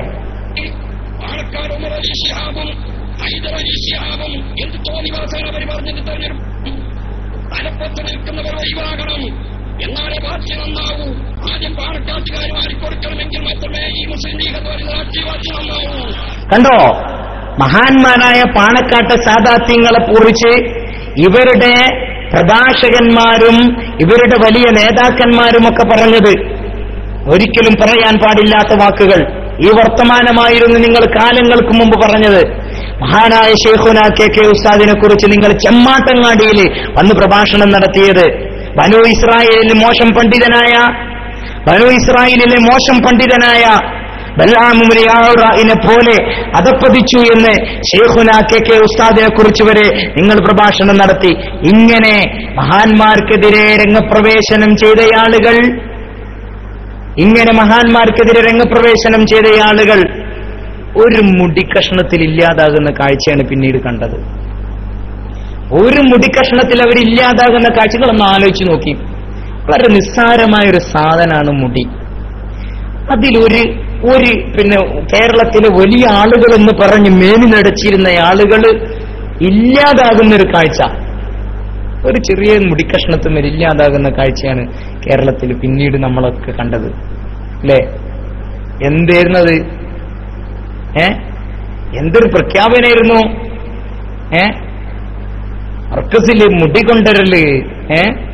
5 വർഷം മുമ്പ് ഒന്ന് പിന്നോട്ട് പോയി നോക്കി, മുടി കൊണ്ടുവന്നിട്ടുള്ള പ്രഖ്യാപനം, എന്തൊക്കെ പ്രഭാഷണങ്ങള്, പിന്നെ അതുപോലെ സംവാദങ്ങള്, ഗണ്ണനങ്ങള്, എന്തൊക്കെ കോലാഹലങ്ങളായിരുന്നു. സനദ് മുത്തസിലായ ഇന്നമദ്ദീൻ ബിൽ അസ്നാദ് ഔ ബിൽ ഇസ്നാദ്, ദീനുൽ ഇസ്ലാം സനദ് കൊണ്ടാണ്.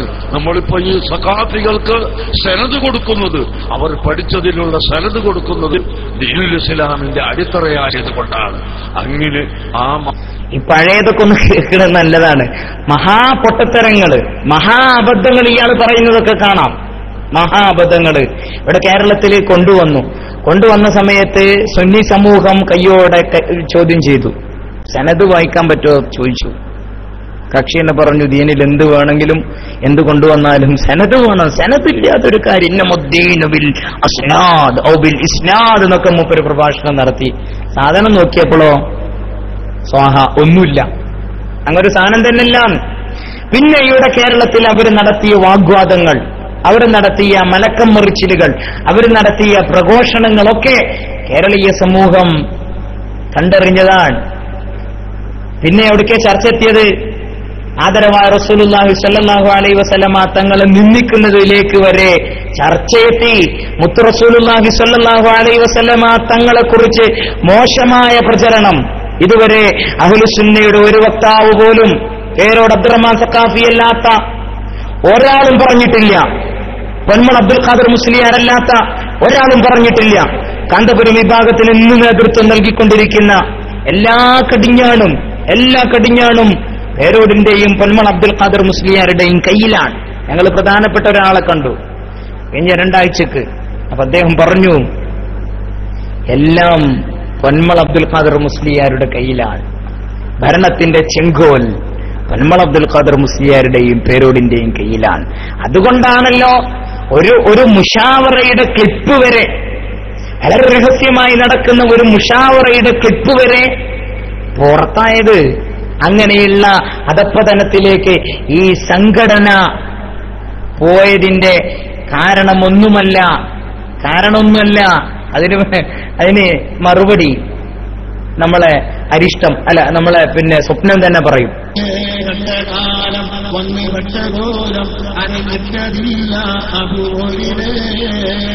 ഒന്നുമില്ല, നിങ്ങളെ കഷ്ടകാലം എന്ന് മാത്രമാണ് പറയാനുള്ളത്. മഹാന്മാരായ പണ്ഡിതന്മാരെ, മഹാന്മാരായ സലഫ് സ്വാലിഹീങ്ങൾ ഏത് മാർഗമാണോ കാണിച്ചു തന്നത്, ഏത് വഴിയാണോ നമ്മുടെ മുമ്പിൽ കാണിച്ചു തന്നത്, അതിൽ നിന്ന് വ്യതിചലിച്ചുകൊണ്ട് സഞ്ചരിച്ചു മഹാന്മാരായ പണ്ഡിതന്മാർ. നിങ്ങൾ നോക്കൂ, അഹ്ലുസുന്നയുടെ ഏത് പണ്ഡിതനാണ്, ഏത് നേതാവാണ്, ഏത് കിതാബിലാണ് ആദരവായ റസൂലുള്ളാഹി സ്വല്ലല്ലാഹു അലൈഹി വസല്ലമ തങ്ങൾക്ക് നിഴൽ ഉണ്ടായിരുന്നു എന്ന് പറയുന്നത് ആരാണ്?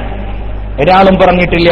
മഹാനായ ഇബ്നു ഹജർ റഹിമഹുല്ലാ, അല്ലേ, ശറഹുൽ ഹംസിയയിൽ നോക്കിയാൽ മഹാനായ ഇബ്നു ഹജർ റളിയല്ലാഹു അൻഹു പറയുന്നതൊക്കെ വളരെ കൃത്യമായിട്ട് കാണാൻ പറ്റും.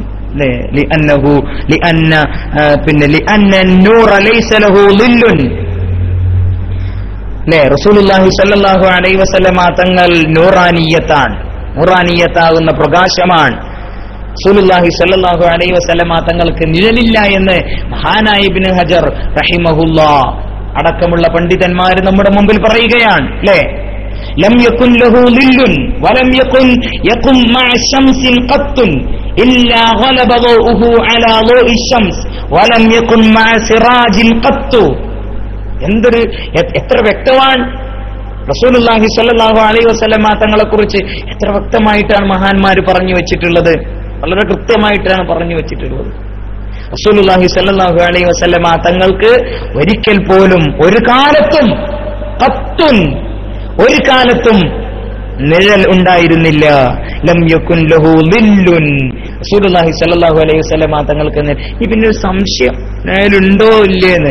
അത് പണ്ട് നിങ്ങളെ സഖാഫി കൗസർ സഖാഫി ഈ വിവാദങ്ങളൊക്കെ കൊടുമ്പിരി കൊള്ളുന്ന സമയത്ത് കൗസർ സഖാഫി പറഞ്ഞൊരു വർത്താനുണ്ട്. എന്താ അറിയോ കൗസർ സഖാഫി പറഞ്ഞത്? കാന്തപുരം എ.പി. അബൂബക്കർ മുസ്ലിയാരുടെ കയ്യിൽ, നമ്മുടെ ശൈഖുനാന്റെ കയ്യിൽ ഒരു ഒരു പിന്നെ റസൂലുള്ളാഹി സ്വല്ലല്ലാഹു അലൈഹി വസല്ലമ തങ്ങളുടെ ഒരു മുടി കിട്ടിയിട്ടുണ്ട്. ഒരൊറ്റ സംശയം മാത്രമേ ഉള്ളൂ, ബാക്കി അത് ആണോ അല്ലേ എന്ന് പറഞ്ഞ പോലെ റസൂലുള്ളാഹി സ്വല്ലല്ലാഹു അലൈഹി വസല്ലമ തങ്ങളെ കുറിച്ച്, തങ്ങളുടെ നൂറാനിയത്തിനെ കുറിച്ച്, അവിടുത്തെ മുഅ്ജിസാത്തിനെ കുറിച്ച് ഇത്ര മോശമായ പ്രചരണം, കേരളത്തിലെ സുന്നി വിരുദ്ധ പ്രചരണം കേരളത്തിൽ കൊണ്ടുവന്നത് കാന്തപുരം എ.പി. അബൂബക്കർ മുസ്ലിയാർ നേതൃത്വം നൽകുന്ന, അധപ്പതിച്ചുകൊണ്ടിരിക്കുന്ന, ഇന്ന് പെറുക്കിയെടുക്കാൻ പോലും ആളില്ലാതായിക്കൊണ്ടിരിക്കുന്ന, ഓരോ ദിവസവും കഴിയുമ്പോൾ ഛിന്ന ഭിന്നമായി കൊണ്ടിരിക്കുന്ന കാഴ്ചയാണ് നമുക്ക് കാണാൻ കഴിയുന്നത്. മലക്കം മറിച്ചിലുകളായിരുന്നു, പിന്നീട് സ്വപ്നങ്ങളുടെ കഥകളായിരുന്നു ഉണ്ടായിരുന്നത്, അല്ലെ? ഓരോ സ്വപ്നങ്ങളായിരുന്നു. സ്വപ്നങ്ങൾ ദിനേന സ്വപ്നങ്ങൾ ഇങ്ങനെ കണ്ടു. റസൂലുള്ളാഹി സ്വല്ലല്ലാഹു അലൈഹി വസല്ലമ തങ്ങളുടെ സ്വപ്നത്തിലൂടെ അനുമതി കിട്ടിയിട്ടാണ് ഞങ്ങൾ ഈ തിരികേശം ഇവിടെ കൊണ്ടുവരുന്നത് എന്ന് വരെ പ്രസംഗിച്ച് നടന്നു.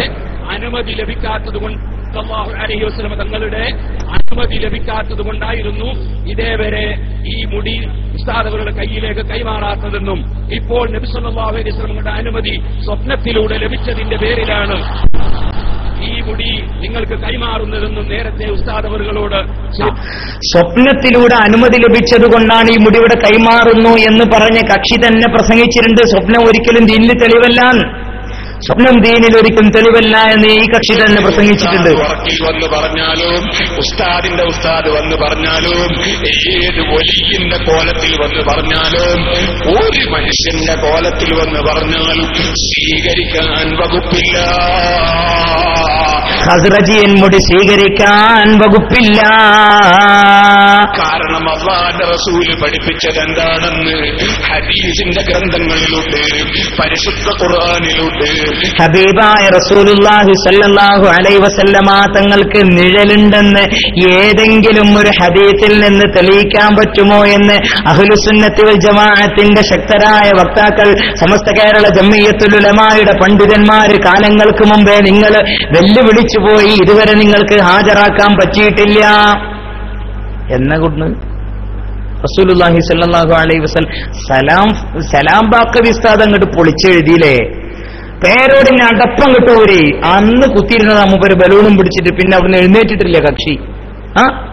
റസൂലുള്ളാഹി സ്വല്ലല്ലാഹു അലൈഹി വസല്ലമ തങ്ങൾക്ക് പിന്നെ നിഴൽ ഉണ്ടായിരുന്നു എന്ന വാദം നമ്മുടെയൊക്കെ പ്രിയപ്പെട്ട ബഹുമാനപ്പെട്ട അബ്ദുസ്സലാം ബാക്കവി ഉസ്താദ്, നമ്മുടെ സമസ്ത കേരള ഇസ്ലാമിക് ക്ലാസ് റൂമിന്റെ ചീഫ് പാറ്റേണാണ്.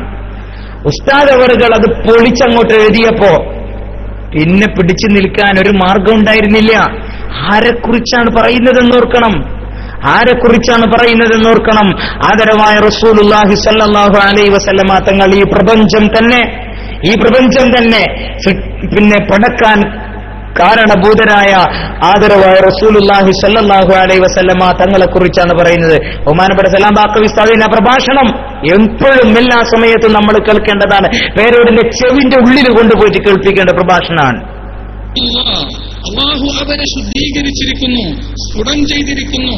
മിൻ സാഇരിൽ കഥാഇഫിൽ ജിസ്മാനിയ, ശാരീരികമായ എല്ലാ കഥാസത്തിൽ നിന്നും ശുദ്ധീകരിച്ചിരിക്കുന്നു, പൂർണ്ണമായി നൂറാനിയായി മാറിയിരിക്കുന്നു. നിങ്ങൾ ആലോചിച്ചു നോക്ക്, ഈ ശരീരം എന്തായി മാറിയെന്ന ഈ മുടിക്ക് വേണ്ടി ARCKPയുടെ ഭാഷ കണ്ടെടുത്ത ചോറ് ബസാറിൽ നിന്ന് തട്ടുകൊണ്ടുവന്നൊരു മുടിക്ക് വേണ്ടി എന്തായി മാറിയെന്ന അപ്പൊ പറയുന്നത്. ആലോചിച്ച് നോക്കണം, ഈ ശരീരത്തെ എത്രമാത്രം നിന്ദിക്കുകയാണ് ഈ പെയ്ഡ് സക്കാഫികൾ ചെയ്യുന്നത്.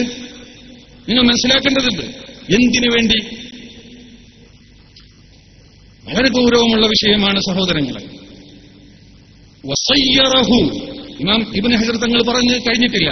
വസയ്യറഹു, റസൂലുള്ളാഹിയെ അല്ലാഹു ആക്കിയിട്ടുണ്ട് നൂറൻ സിർഫൻ, തനിച്ച പ്രകാശമാക്കിയിട്ടുണ്ട്. ലാ യദ്ഹറു ലഹു ളില്ലുൻ, റസൂലുള്ളാഹി സ്വല്ലല്ലാഹു അലൈഹി വസല്ലമ തങ്ങൾക്ക് ളില്ല് വെളിവാകാറില്ല. അസ്ലൻ, തീരെ തന്നെ അസ്ലൻ. പേരോട് പറയുന്നുണ്ട്, ഇടക്കൊക്കെ ഉണ്ടാവാറുണ്ട്. ഉസ്താദ് പ്രസംഗത്തിൽ നേരത്തെ ഉദ്ധരിച്ചൊരു ഹദീസിൽ നബി സല്ലല്ലാഹു അലൈഹി വസല്ലമയുടെ നിഴൽ കണ്ടു എന്ന് പറഞ്ഞുവല്ലോ. അപ്പോൾ നബി തങ്ങൾക്ക് നിഴൽ ഉണ്ടാവാറില്ല എന്ന് പറയുന്നതിന്റെ അർത്ഥമെന്താ? നബി സല്ലല്ലാഹു അലൈഹി വസല്ലമ തങ്ങളുടെ നിഴൽ കണ്ടു എന്ന് നേരത്തെ ഞാൻ മുസ്നദിൽ ഹദീസ് പറഞ്ഞു. നബി സല്ലല്ലാഹു അലൈഹി വസല്ലമ തങ്ങൾക്ക് നിഴൽ ഉണ്ടാകാറില്ല എന്ന് സാധാരണ പറഞ്ഞു കേൾക്കാറുണ്ടല്ലോ. അപ്പോൾ ഇത് രണ്ടും തമ്മിൽ എതിരാവുകയില്ലേ എന്നാണ് ചോദ്യത്തിന്റെ ആകത്തുക. നബി സല്ലല്ലാഹു അലൈഹി വസല്ലമ തങ്ങൾക്ക് നിഴൽ ഉണ്ടാകാറില്ല എന്ന് പറയുന്നതും ഇവിടെ നിഴൽ കണ്ടു എന്ന് പറയുന്നതും തമ്മിൽ എതിരില്ല. എന്തുകൊണ്ട്? നിഴലുണ്ടാകാറില്ല എന്ന് പറഞ്ഞത് ഒരു സമയത്തും ഒരിക്കലും ഒരു നിലക്കും നിഴലില്ല എന്നല്ല.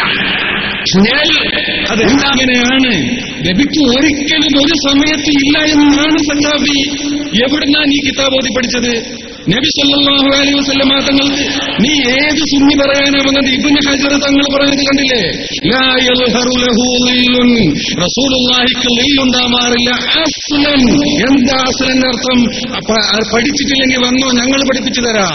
അസ്ലൻ എന്ന് പറഞ്ഞാൽ തീരെ തന്നെ ഒരു കാലത്തും ഒരു സമയത്തും സൂര്യപ്രകാശത്തിലും ചന്ദ്രന്റെ പ്രകാശത്തിലും വലാ സിറാജിൻ, വിളക്കിന്റെ പ്രകാശത്തിലും ഉണ്ടാവാറില്ല എന്നാണ് സഖാഫി സുന്നത്ത് ജമാഅത്ത് പഠിച്ചിട്ടുള്ളത്, സുന്നത്ത് ജമാഅത്തിന്റെ ഉലമാവും പഠിപ്പിച്ചിട്ടുള്ളത്. ഇത് നീ എവിടെ കൊണ്ടുപോയി വെക്കും? ഏതടുത്തിലാ ഇത് കൊണ്ടുപോയി വെക്കണി? ബഹുമാനപ്പെട്ട ഇബ്നു ഹജർ തങ്ങളെ തള്ളിയിട്ടുള്ള സുന്നി ഏതാ? നിന്റെ സുന്നി ഖർഖൻ ലിൽ ആദതി, ഇത് അസാധാരണ സംഭവമാണ് എന്ന് ബഹുമാനപ്പെട്ട ഇബ്നു ഹജർ തങ്ങൾ പറയാം. എന്നാൽ ഇതേ സംഭവം ഹദീസിൽ വരുന്നുണ്ട്. عن ابن جريج قال أخبرني نافع أن ابن عباس قال لم يكن لرسول الله صلى الله عليه وسلم ظل ولم يكن يقم مع شمس قط. قطൂന്റെ അർത്ഥം സഖാഫി പേരോട് സഖാഫിക്ക് അറിയില്ലെങ്കിൽ വന്നോ, ഞങ്ങൾ പഠിപ്പിച്ചു തരും. ഒരു സമയത്തും ഇല്ല എന്നാണ്. ഒരു സമയത്തും ഒഴിവായിട്ടില്ല. إلا غلب ضوءه ضوء الشمس ولم يكن مع سراج, ഒരു വിളക്കിന്റെ അരികിൽ നിന്നാൽ പോലും ഖത്തു ഒരു സംഭവം പോലും അങ്ങനെ ഉണ്ടായിട്ടില്ല. ഇല്ലാ ഗലബ ضوءه ضوء السراج, റസൂലുള്ളാഹിന്റെ പ്രകാശം മികച്ചു നിൽക്കുന്നതുകൊണ്ട് നേരെ ഒഴിവാറില്ല. ഖത്തൊക്കെ പഠിച്ചിട്ടില്ലേ? ഇനി മറന്നുപോയെങ്കിൽ ഞങ്ങൾ പഠിപ്പിച്ചു തരാം. അതുകൊണ്ട് മേലിൽ റസൂലുള്ളാഹി സ്വല്ലല്ലാഹു അലൈഹി വസല്ലമ തങ്ങൾ ളുൽമാനിയാണെന്ന് പറയാൻ കിതാബായിട്ട് വരരുത്, വേറെന്തെങ്കിലും ആയിട്ട് പോരെ. പരിശുദ്ധ ദീനിന്റെ സുന്നത്ത് ജമാഅത്തിന്റെ ഏത് കിതാബ് എടുത്തിട്ടും ഞങ്ങൾ സമ്പാദിക്കുന്ന തയ്യാറാണെന്ന് പറഞ്ഞപ്പോ മിണ്ടാൻ കഴിയാതിരുന്നത് കൊണ്ടാ. സുന്നികളുടെ കിതാബ് എടുത്തിട്ട് നിങ്ങൾക്കിത് പറയാൻ സാധിക്കുകയില്ല, നിങ്ങളോടൊരു വാദവും തെളിയിക്കാൻ സാധിക്കുകയില്ല. തനിച്ച ബിദ്അത്ത് മാത്രമല്ല, മുസ്ലിം ഉമ്മത്തിന്റെ നുബുവത്തിനെ സംബന്ധിച്ചുള്ള വിശ്വാസവും അതിനോടുള്ള മഹത്വവും അതിനോടുള്ള ബഹുമാനവും ഇല്ലായ്മ ചെയ്യുന്ന സിയോണിസ്റ്റ് പണിയാണ് നിങ്ങൾ ചെയ്യുന്നത് എന്ന് ഈ അവസരത്തിൽ പറയാൻ ഞാൻ ആഗ്രഹിക്കുകയാണ്. ഒഴിവ് കിട്ടുമ്പോ സമയം ഉണ്ടാകുമ്പോ എല്ലാവരും ആ കുറ്റ്യാടി സിറാജുലുദ്ദീന് മുമ്പ് കൂടെ പോകുമ്പോ ഇതൊന്നും ഇങ്ങനെ നല്ല വോയിസിൽ ഇങ്ങനെ ഒന്ന് അനൗൺസ് ചെയ്തിട്ട് അങ്ങനെയായിട്ട് പോയാൽ മതി, വേറെ ഒന്നും ചെയ്യാനില്ല. ബഹുമാനപ്പെട്ട സലാം ബാക്കവി ഉസ്താദിന്റെ പ്രഭാഷണം സത്യം പറഞ്ഞാല് പേരോട് അബ്ദുറഹ്മാൻ സഖാഫിന്റെ ചങ്കില് തർക്കമായിരുന്നു. മൂപ്പരിഞ്ഞ് എന്താണ് ഇനി പോയിട്ട് പിന്നെ ഖുർആൻ പറഞ്ഞ പോലെ മൂത്തൂബി കയ്യിലിക്കെന്ന് പറഞ്ഞില്ലേ, പോയിട്ടാണ് ചത്താളിയടാന്ന് പറഞ്ഞ പോലെ മൂപ്പർക്ക് അതാണ് ഏറ്റവും നല്ലത്. ഇങ്ങനെ ഇന്നലെ പറഞ്ഞത് മാറ്റി പറയുന്ന തനി വഹാബിസത്തിലേക്ക്, വഹാബിയുടെ വാദങ്ങളിലേക്ക് കാന്തപുരം എ പി അബൂബക്കർ മുസ്ലിയാർ നേതൃത്വം നൽകിക്കൊണ്ടിരിക്കുന്ന സംഘടന പോയിക്കൊണ്ടിരിക്കുകയാണ്. സാമ്പിളിന് ഞാനൊന്ന് കാണിച്ചു തരാം അല്ലേ, പേരോടിന്റെ മഹാപൊട്ടത്തരങ്ങൾ. മുസ്ലിയാമാര് പോലും കഴിക്കുള്ളൂ, ചെറുക്കനെങ്കിലും കഴിക്കും, എന്നാലേ സാധാരണക്കാർ കഴിക്കുള്ളൂ. അതിന് മൊയ്യാമാർ പോലും ഒത്തിരി കഴിക്കൂല, അവനെങ്ങനെ മൊയ്യാൻ മറ്റുള്ളവർ പോലും കഴിക്കുക? മൂപ്പർക്ക് ടെൻഷൻ മൗലിയന്മാര് മൗലൂദ് കഴിക്കുന്നില്ല എന്നുള്ളത്. മൂപ്പർക്ക് ടെൻഷൻ മൗലിയന്മാര് മൗലൂദ് കഴിക്കുന്നില്ല. പഠിക്കേണ്ടത് മൊയ്യാമാരെ കണ്ടിട്ടേ മറ്റുള്ളവർ പഠിക്കേണ്ടത്. അതിനാരും മൗലൂദ് കഴിക്കട്ടെ. ചില ആൾക്കാർ കിട്ടുന്ന പറയും മൗലിയന്മാര് മൗലൂദ് കഴിക്കൂല, വെറുതെ പറയാ. അലിബാബയ്ക്ക് തങ്ങൾ അവർക്ക് മൗലൂദ് കഴിയും, എനിക്ക് പോകാൻ കഴിഞ്ഞിട്ടില്ല. എന്റെ വീട്ടിലെ മൗലൂദ് തങ്ങൾ വന്നിട്ടുണ്ട്, വെറുതെ പറയാണ്. മൗലിയന്മാരെന്നെ മൗലൂദ് കഴിക്കുന്നു. മൊയ്യാമാർ പോലും ഒത്തിരി കഴിക്കൂല, അവനെങ്ങനെ മൊയ്യാൻ മറ്റുള്ളവർ പോലും കഴിക്കുക? മൂല്യന്മാരെന്നെ പോലും കഴിക്കുന്നു. ഇങ്ങനെ ഒക്കെ മൂപ്പരനെ പറയാം. പണ്ട് കോയാക്കാനോട് ചോദിച്ചത്ര, കോയാക്ക നിങ്ങൾ കളിക്കാനുണ്ടോ ഫുട്ബോൾ എന്ന് വെച്ചാൽ ഉണ്ട്, ഫുട്ബോൾ കളിക്കാൻ. ആരാ ഗോളി? ഞാൻ തന്നെ. അല്ല, ആരാണ് റഫറി? അതും ഞാൻ തന്നെ. ആരാണ് ബാക്ക്? ഞാൻ തന്നെ. ആരാണ് ഫ്രണ്ട്? ഞാൻ തന്നെ. ഒക്കെ ഞാൻ എന്ന് പറഞ്ഞ മാതിരി പേരോട് അബ്ദുറഹ്മാൻ സഖാഫി മൂപ്പരനെ ഒക്കെ പറയുന്നത്. എല്ലാം മൂപ്പരനെ പറഞ്ഞു. ഒരു ഭാഗത്തും പറയാം മൗലിയമാര് പിന്നെ ഇവിടെ മൗലിദൊന്നും കഴിക്കുന്നില്ല എന്നറിയാം. പിന്നെ പറയാം ഒന്നും ശരിയല്ല, മൗലിയമാർ തന്നെയാണ് പിന്നെ മൗലിദൊക്കെ കഴിക്കുന്നത്. ഇങ്ങനെ ഓരോ ദിവസവും കഴിയുമ്പോ ഇപ്പൊ സാന്ത്വനം പരിപാടിയായിട്ട് നടക്കുകയാണ്. സാന്ത്വനിപ്പിച്ചുകാണ്ട് നടക്കണം. സുന്നത്യമായത്തൊന്നും വേണ്ട.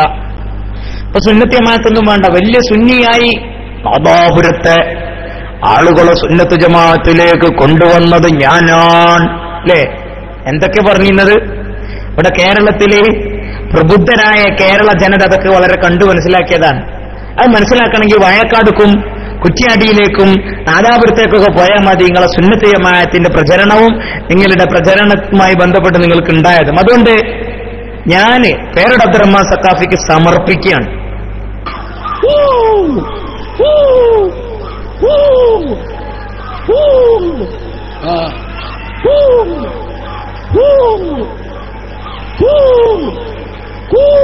എനിക്കിപ്പോ ഇതല്ലാതെ മൂപ്പർക്ക് കൊടുക്കാൻ എന്റെ കയ്യിൽ വേറെ ഒന്നുമില്ല. സത്യം പറഞ്ഞാൽ എന്റെ കയ്യിൽ ഇതല്ലാതെ കക്ഷിക്ക് കൊടുക്കാനുള്ള ഒരു സാധനമില്ല. അപ്പൊ അതുകൊണ്ട് ഞാൻ ഈ കൂകല് സക്കരിയ സലാഹിന്റെ സ്പെഷ്യൽ കൂകല് അദ്ദേഹത്തിന് ഞാൻ ഡെഡിക്കേറ്റ് ചെയ്യാണ്. അപ്പൊ അതുകൊണ്ട് നമ്മളൊക്കെ മനസ്സിലാക്കേണ്ട കാര്യം, ഇവിടെ സുന്നത്ത് ജമാഅത്ത് പറയാൻ സമസ്ത കേരള ജമിയത്തുൽ ഉലമ എന്ന മഹിതമായ പണ്ഡിത പ്രസ്ഥാനമുണ്ട്. ഈ പ്രസ്ഥാനത്തിൽ നിന്ന് ആരൊക്കെ ഭിന്നിച്ച് പുറത്തു പോയോ അവരൊക്കെ വലിയ ബുദ്ധിമുട്ടിലാണ്, വലിയ പ്രയാസത്തിലാണ്. മഹാന്മാരായ പണ്ഡിതന്മാര്, ശംസുൽ ഉലമ ഇ.കെ. അബൂബക്കർ മുസ്ലിയാരെ പോലെയുള്ള പണ്ഡിതന്മാർ, ശേഖുന കണ്ണിയത്ത് ഉസ്താദിനെ പോലെയുള്ള പണ്ഡിതന്മാർ, നിഷ്കാമ കർമ്മികളായ നിസ്വാർത്ഥരായ പണ്ഡിതന്മാർ, ഇവരൊക്കെ നമുക്ക് കാണിച്ചു തന്ന ഒരു വഴിയുണ്ട് പ്രിയപ്പെട്ടവരെ. അതാണ് 90 വർഷം പിന്നിടുമ്പോ സമസ്ത കേരള ജമിയത്തുൽ ഉലമ പിന്നിലേക്ക് തിരിഞ്ഞു നോക്കുമ്പോൾ നമുക്ക് കാണിച്ചു തന്നത് ഈ വഴിയാണ്. ഈ ഉദാത്തമായ അത്യുത്കൃഷ്ടമായ മഹാന്നതമായ വഴിയാണ്. ഈ വഴിയിലൂടെയാണ് നമുക്ക് സഞ്ചരിക്കാനുള്ളത് പ്രിയപ്പെട്ടവരെ. മഹാന്മാരായ പണ്ഡിതന്മാര് കേരളത്തെ വളരെ മനോഹരമായ രീതിയിൽ ഇവിടെയുള്ള കേരളീയ ജനതയെ സുന്ദരമായി വളർത്തിയെടുത്തതിന്റെ നേർക്കാഴ്ചകൾ അനുഭവിക്കാൻ നമുക്കിന്നും കഴിയുകയാണ്. അള്ളാഹുവിന്റെ മഹത്തായ അനുഗ്രഹം കൊണ്ട് ഒരുപാട് മദ്രസകൾ നമ്മുടെ സംവിധാനത്തിന് കീഴിൽ, ഒരുപാട് തഅല്ലിമീങ്ങൾ, ഒരുപാട് കോളേജുകൾ, ദീനീ സംവിധാനങ്ങൾ, ഇങ്ങനെ കിടയറ്റൊരു സംവിധാനം കേരളത്തിൽ എവിടെയും നോക്കിയാൽ നമുക്ക് കാണാൻ പറ്റില്ല. അള്ളാഹു ചെയ്തു തന്ന ഏറ്റവും വലിയ വരദാനമാണ്. ഇതിലെ പണ്ഡിതന്മാര്, നിഷ്കളങ്കരായ പണ്ഡിതന്മാർ, കെ ഉസ്താദിനെ പോലെയുള്ള, കോട്ടുമല ഉസ്താദിനെ പോലെയുള്ള മഹാനായ കെ.വി. ഉസ്താദിനെ പോലെയുള്ള, എം ബഷീർ ഉസ്താദിനെ പോലെയുള്ള, C.H. ഐദറൂസ് ഉസ്താദിനെ പോലെയുള്ള നിഷ്കാമ കർമ്മികളായ നിഷ്കളങ്കരായ പണ്ഡിതന്മാരാണ് ഇതിനൊക്കെ നേതൃത്വം നൽകിയത്. അവരുടെ മരണവും അവരുടെ വഫാത്തുമൊക്കെ നമ്മുടെ ജീവിതത്തിന് വലിയ പാഠങ്ങളാണ്. നമുക്ക് വലിയ മാർഗം അവര് തുറന്നു കാണിച്ചു തരുന്നുണ്ട്.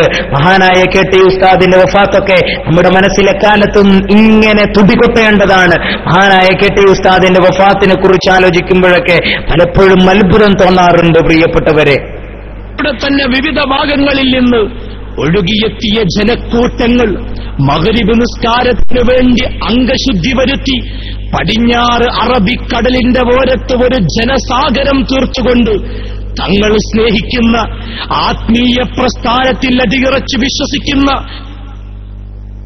ഒട്ടനവധി നിഷ്കളങ്കരായ സാധാത്യങ്ങളും സാത്വികരും സാധുക്കളും അടങ്ങുന്ന മഹാസദസ്സിന്റെ മുമ്പിലതാ മഹാനായ ശൈഖുന കെ.ടി. ഉസ്താദിന്റെ അന്ത്യവിളിയാളം മുഴങ്ങുകയാണ്.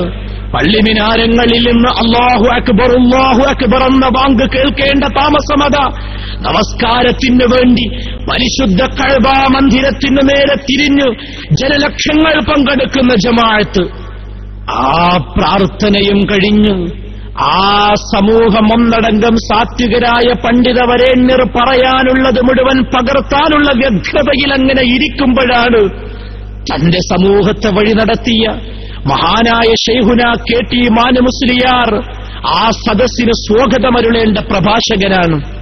മഹാനായ KT ഉസ്താദിന്റെ പ്രസംഗം പ്രതീക്ഷിച്ചു വന്ന 10,000-കണക്കിന് ജനങ്ങളാണ് കോഴിക്കോട് കടപ്പുറത്ത് തടിച്ചുകൂടിയിരിക്കുന്നത്. മഹാനായ ശൈഖുന KT ഉസ്താദിന്റെ പ്രസംഗം കേൾക്കാൻ മാത്രമല്ല, സമസ്ത കേരള ജംഇയ്യത്തുൽ മുഅല്ലിമീന്റെ 50ാം വാർഷികത്തിന്റെ പ്രൗഢോജ്വലമായ ഉദ്ഘാടനം നടക്കാനിരിക്കുന്നു. ആ മഹാസംരംഭത്തിന്റെ ഔപചാരികോദ്ഘാടന സദസ്സിൽ നിന്നാണ് മഹാനായ KT ഉസ്താദ് തന്റെ ജനങ്ങളെ മുഴുവൻ നോക്കിക്കണ്ട് താൻ രാവും പകലും പണിയെടുത്ത് നടത്തിയ സമ്മേളന പ്രചരണത്തിന്റെ ആ ഉജ്ജ്വലമായ ഫലം നേരിട്ട് കണ്ട് നിർനിമേഷനായി എല്ലാം നോക്കിക്കണ്ട് ഉള്ളിൽ സായുജ്യത്തിന്റെ തിരികൾ കത്തിച്ചുവെച്ച് ആ വന്യവയോധികനത വേദിയിൽ നിന്ന് മന്ദം മന്ദം ഇറങ്ങുന്ന കാഴ്ച വളരെ വളരെ കൗതുകത്തോടെ അതിലേറെ ആദിയോടെ പലരും നോക്കി നിൽക്കുകയാണ്. അറബിക്കടലിന്റെ ആരവങ്ങൾക്കൊത്ത് ആധ്യാത്മിക പ്രസ്ഥാനത്തിന്റെ ആത്മീയ ചൈതന്യത്തിനൊത്ത് കേരളത്തിലെ മുസ്ലിം ഉമ്മത്ത് മുഴുവൻ ഒരു പാൽക്കടൽ തീർത്തുകൊണ്ടിരിക്കുന്ന ആ മഹാസമ്മേളനം ചരിത്രവും വഴിമാറുകയാണ്. കാലവും കിനാവും കഥ പറയുകയാണ്. പാരമ്പര്യത്തിന്റെ പായക്കപ്പലുകൾ നങ്കൂരമിട്ട കോഴിക്കോട് പോയ കാലത്തിന്റെ പെരുവഴികളിൽ 1000 ചരിത്ര നിമിഷങ്ങൾക്ക് സാക്ഷ്യം വഹിച്ച സാമൂതിരി മാനവിക്രമന്റെയും ശൈഖ് മുഹമ്മദ് ജുഫ്രിയുടെയും കണ്ണിയത്തുസ്താദിന്റെയും അസയ്യിദ് അബ്ദുറഹിമാൻ ബാഅലവി വരക്കൽ മുല്ലക്കോയ തങ്ങളുടെയും പാദസ്പർശനങ്ങളെ കൊണ്ട് പുളകിതമായ മണൽ തരികളെപ്പോലും കണ്ണീരണിയിപ്പിച്ചുകൊണ്ട് കടന്നുവന്ന ഒരു കഥന വാർത്തയാണത്. നമ്മളെല്ലാം നേതാവും ഉസ്താദുമായി ഇരുന്ന ഇതുവരെ ഈ സ്റ്റേജിൽ നമ്മോടൊപ്പം ഉണ്ടായിരുന്ന മഹാനായ KT ഉസ്താദ് നമ്മെ വിട്ടുപിരിഞ്ഞിരിക്കുകയാണ്, ഒപ്പത്തായിരിക്കുകയാണ്. താങ്ങാൻ പറ്റാത്ത മരണത്തിൻ ധ്വനിയെന്ന് മലയാള മണ്ണിനെ മൗനിയാക്കി കണ്ണിമ വെട്ടാതെ കാണാൻ കൊതിക്കുന്ന കരളിമ്പക്കനിയും പോയി മറഞ്ഞു. കണ്ണിമ വെട്ടാതെ കാണാൻ കൊതിക്കുന്ന കരളിമ്പക്കനിയും പോയി മറഞ്ഞു. താങ്ങാൻ പറ്റാത്ത മരണത്തിൻ ധ്വനിയെന്ന് മലയാള മണ്ണിനെ മൗനിയാക്കി കണ്ണിമ വെട്ടാതെ കാണാൻ കൊതിക്കുന്ന കരളിമ്പക്കനിയും പോയി മറഞ്ഞു. കണ്ണിമ വെട്ടാതെ കാണാൻ കൊതിക്കുന്ന കരളിമ്പക്കനിയും പോയി മറഞ്ഞു. ഞാൻ അവസാനിപ്പിക്കുകയാണ്. ശൈഖുന KT ഉസ്താദ് നമ്മുടെ മുമ്പിൽ വരച്ചു തീർത്ത മാർഗം സത്യത്തിന്റെ വഴിയായിരുന്നു, ഹക്കിന്റെ പാതയായിരുന്നു, നന്മയുടെ വഴിയായിരുന്നു. അതുകൊണ്ടാണ് സുന്ദരമായി പരിശുദ്ധമായ ദീനിന്റെ ആദർശ ആപ്തവാക്യം ലാ ഇലാഹ ഇല്ലല്ലാഹ് മുഹമ്മദ് റസൂലുള്ളാഹ് ചൊല്ലിക്കൊണ്ട് ഈ ലോകത്തോട് വിട പറയാൻ അല്ലാഹു സുബ്ഹാനഹു വ തആല ഭാഗ്യം നൽകിയത്. നമ്മളെത്ര അല്ലാഹുവിനെ സ്തുതിച്ചാലും അല്ലാഹുവിനെത്ര ശുക്ർ പറഞ്ഞാലും മതിയാവുകയില്ല. റബ്ബെത്ര ഔദാര്യവാനാണ്. ഇങ്ങനെയൊരു സംഘടനയും ഇങ്ങനെയൊരു സംവിധാനവുമൊക്കെ ഇങ്ങനെ ഉഖ്റവിയായ പണ്ഡിതന്മാരെയൊക്കെ നമുക്ക് നേതൃത്വമായി കിട്ടിയതിൽ നമ്മൾ അല്ലാഹുവിനെ ഒരുപാട് സ്തുതിക്കേണ്ടിയിരിക്കുന്നു. ജീവിതത്തിന്റെ അവസാനത്തെ ഘട്ടങ്ങളിലും ദീനിനു വേണ്ടി എല്ലാം ചെലവഴിച്ച് അധ്വാനം മുഴുവൻ ദീനിന്, ഉറക്കവും മൂണവും ചിന്തയും എല്ലാം ദീനിനു വേണ്ടി ചെലവഴിച്ച സുന്നത്ത് ജമാഅത്തിന്റെ ശക്തരായ കാവൽ ഭടന്മാരായി അവര് നമുക്ക് മുമ്പേ സഞ്ചരിക്കുമ്പോ 90 ആണ്ട് പിന്നിടുന്ന സമയത്ത് 90 വർഷം പിന്നിടുമ്പോ നമ്മൾ സഞ്ചരിച്ചത് ഈ ഹക്കിന്റെ മാർഗത്തിലല്ലേ, ഈ സത്യത്തിന്റെ വഴിയിലല്ലേ? ആദരവായ റസൂലുള്ളാഹി സ്വല്ലല്ലാഹു അലൈഹി വസല്ലമ തങ്ങള് സഹാബത്തിന് വിളിച്ചുകൂട്ടി കാണിച്ചു കൊടുത്ത ഒരു മാർഗമുണ്ടായിരുന്നു.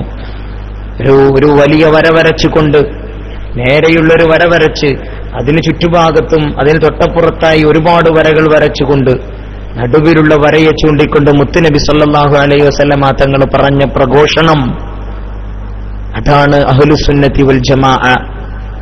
വഅന്ന സിറാത്തി വന്നഹാദാ സിറാത്തി മുസ്തഖീമ. എന്നിലേക്കെത്താനുള്ള മാർഗം, അല്ലാഹുവിലേക്കെത്താനുള്ള മാർഗം, അടച്ച തമ്പുരാനിലേക്കെത്താനുള്ള മാർഗം, റബ്ബിന്റെ സായുജ്യമടയാനുള്ള മാർഗം, അത് സമസ്ത കേരള ജംഇയ്യത്തുൽ ഉലമയാണ് എന്ന് മനസ്സിലാക്കി മുന്നോട്ട് പോകാൻ അല്ലാഹു സുബ്ഹാനഹു വ തആല തൗഫീഖ് നൽകി അനുഗ്രഹിക്കുമാറാകട്ടെ. അല്ലാഹുമ്മ ജഅൽ ജംഅന ഹാദാ ജംഅൻ മർഹൂമാ وتفرقنا من بعده تفرقا معصوما ولا تجعل فينا ولا منا ولا معنا شقيا ولا مطرودا ولا محروما. ربنا آتنا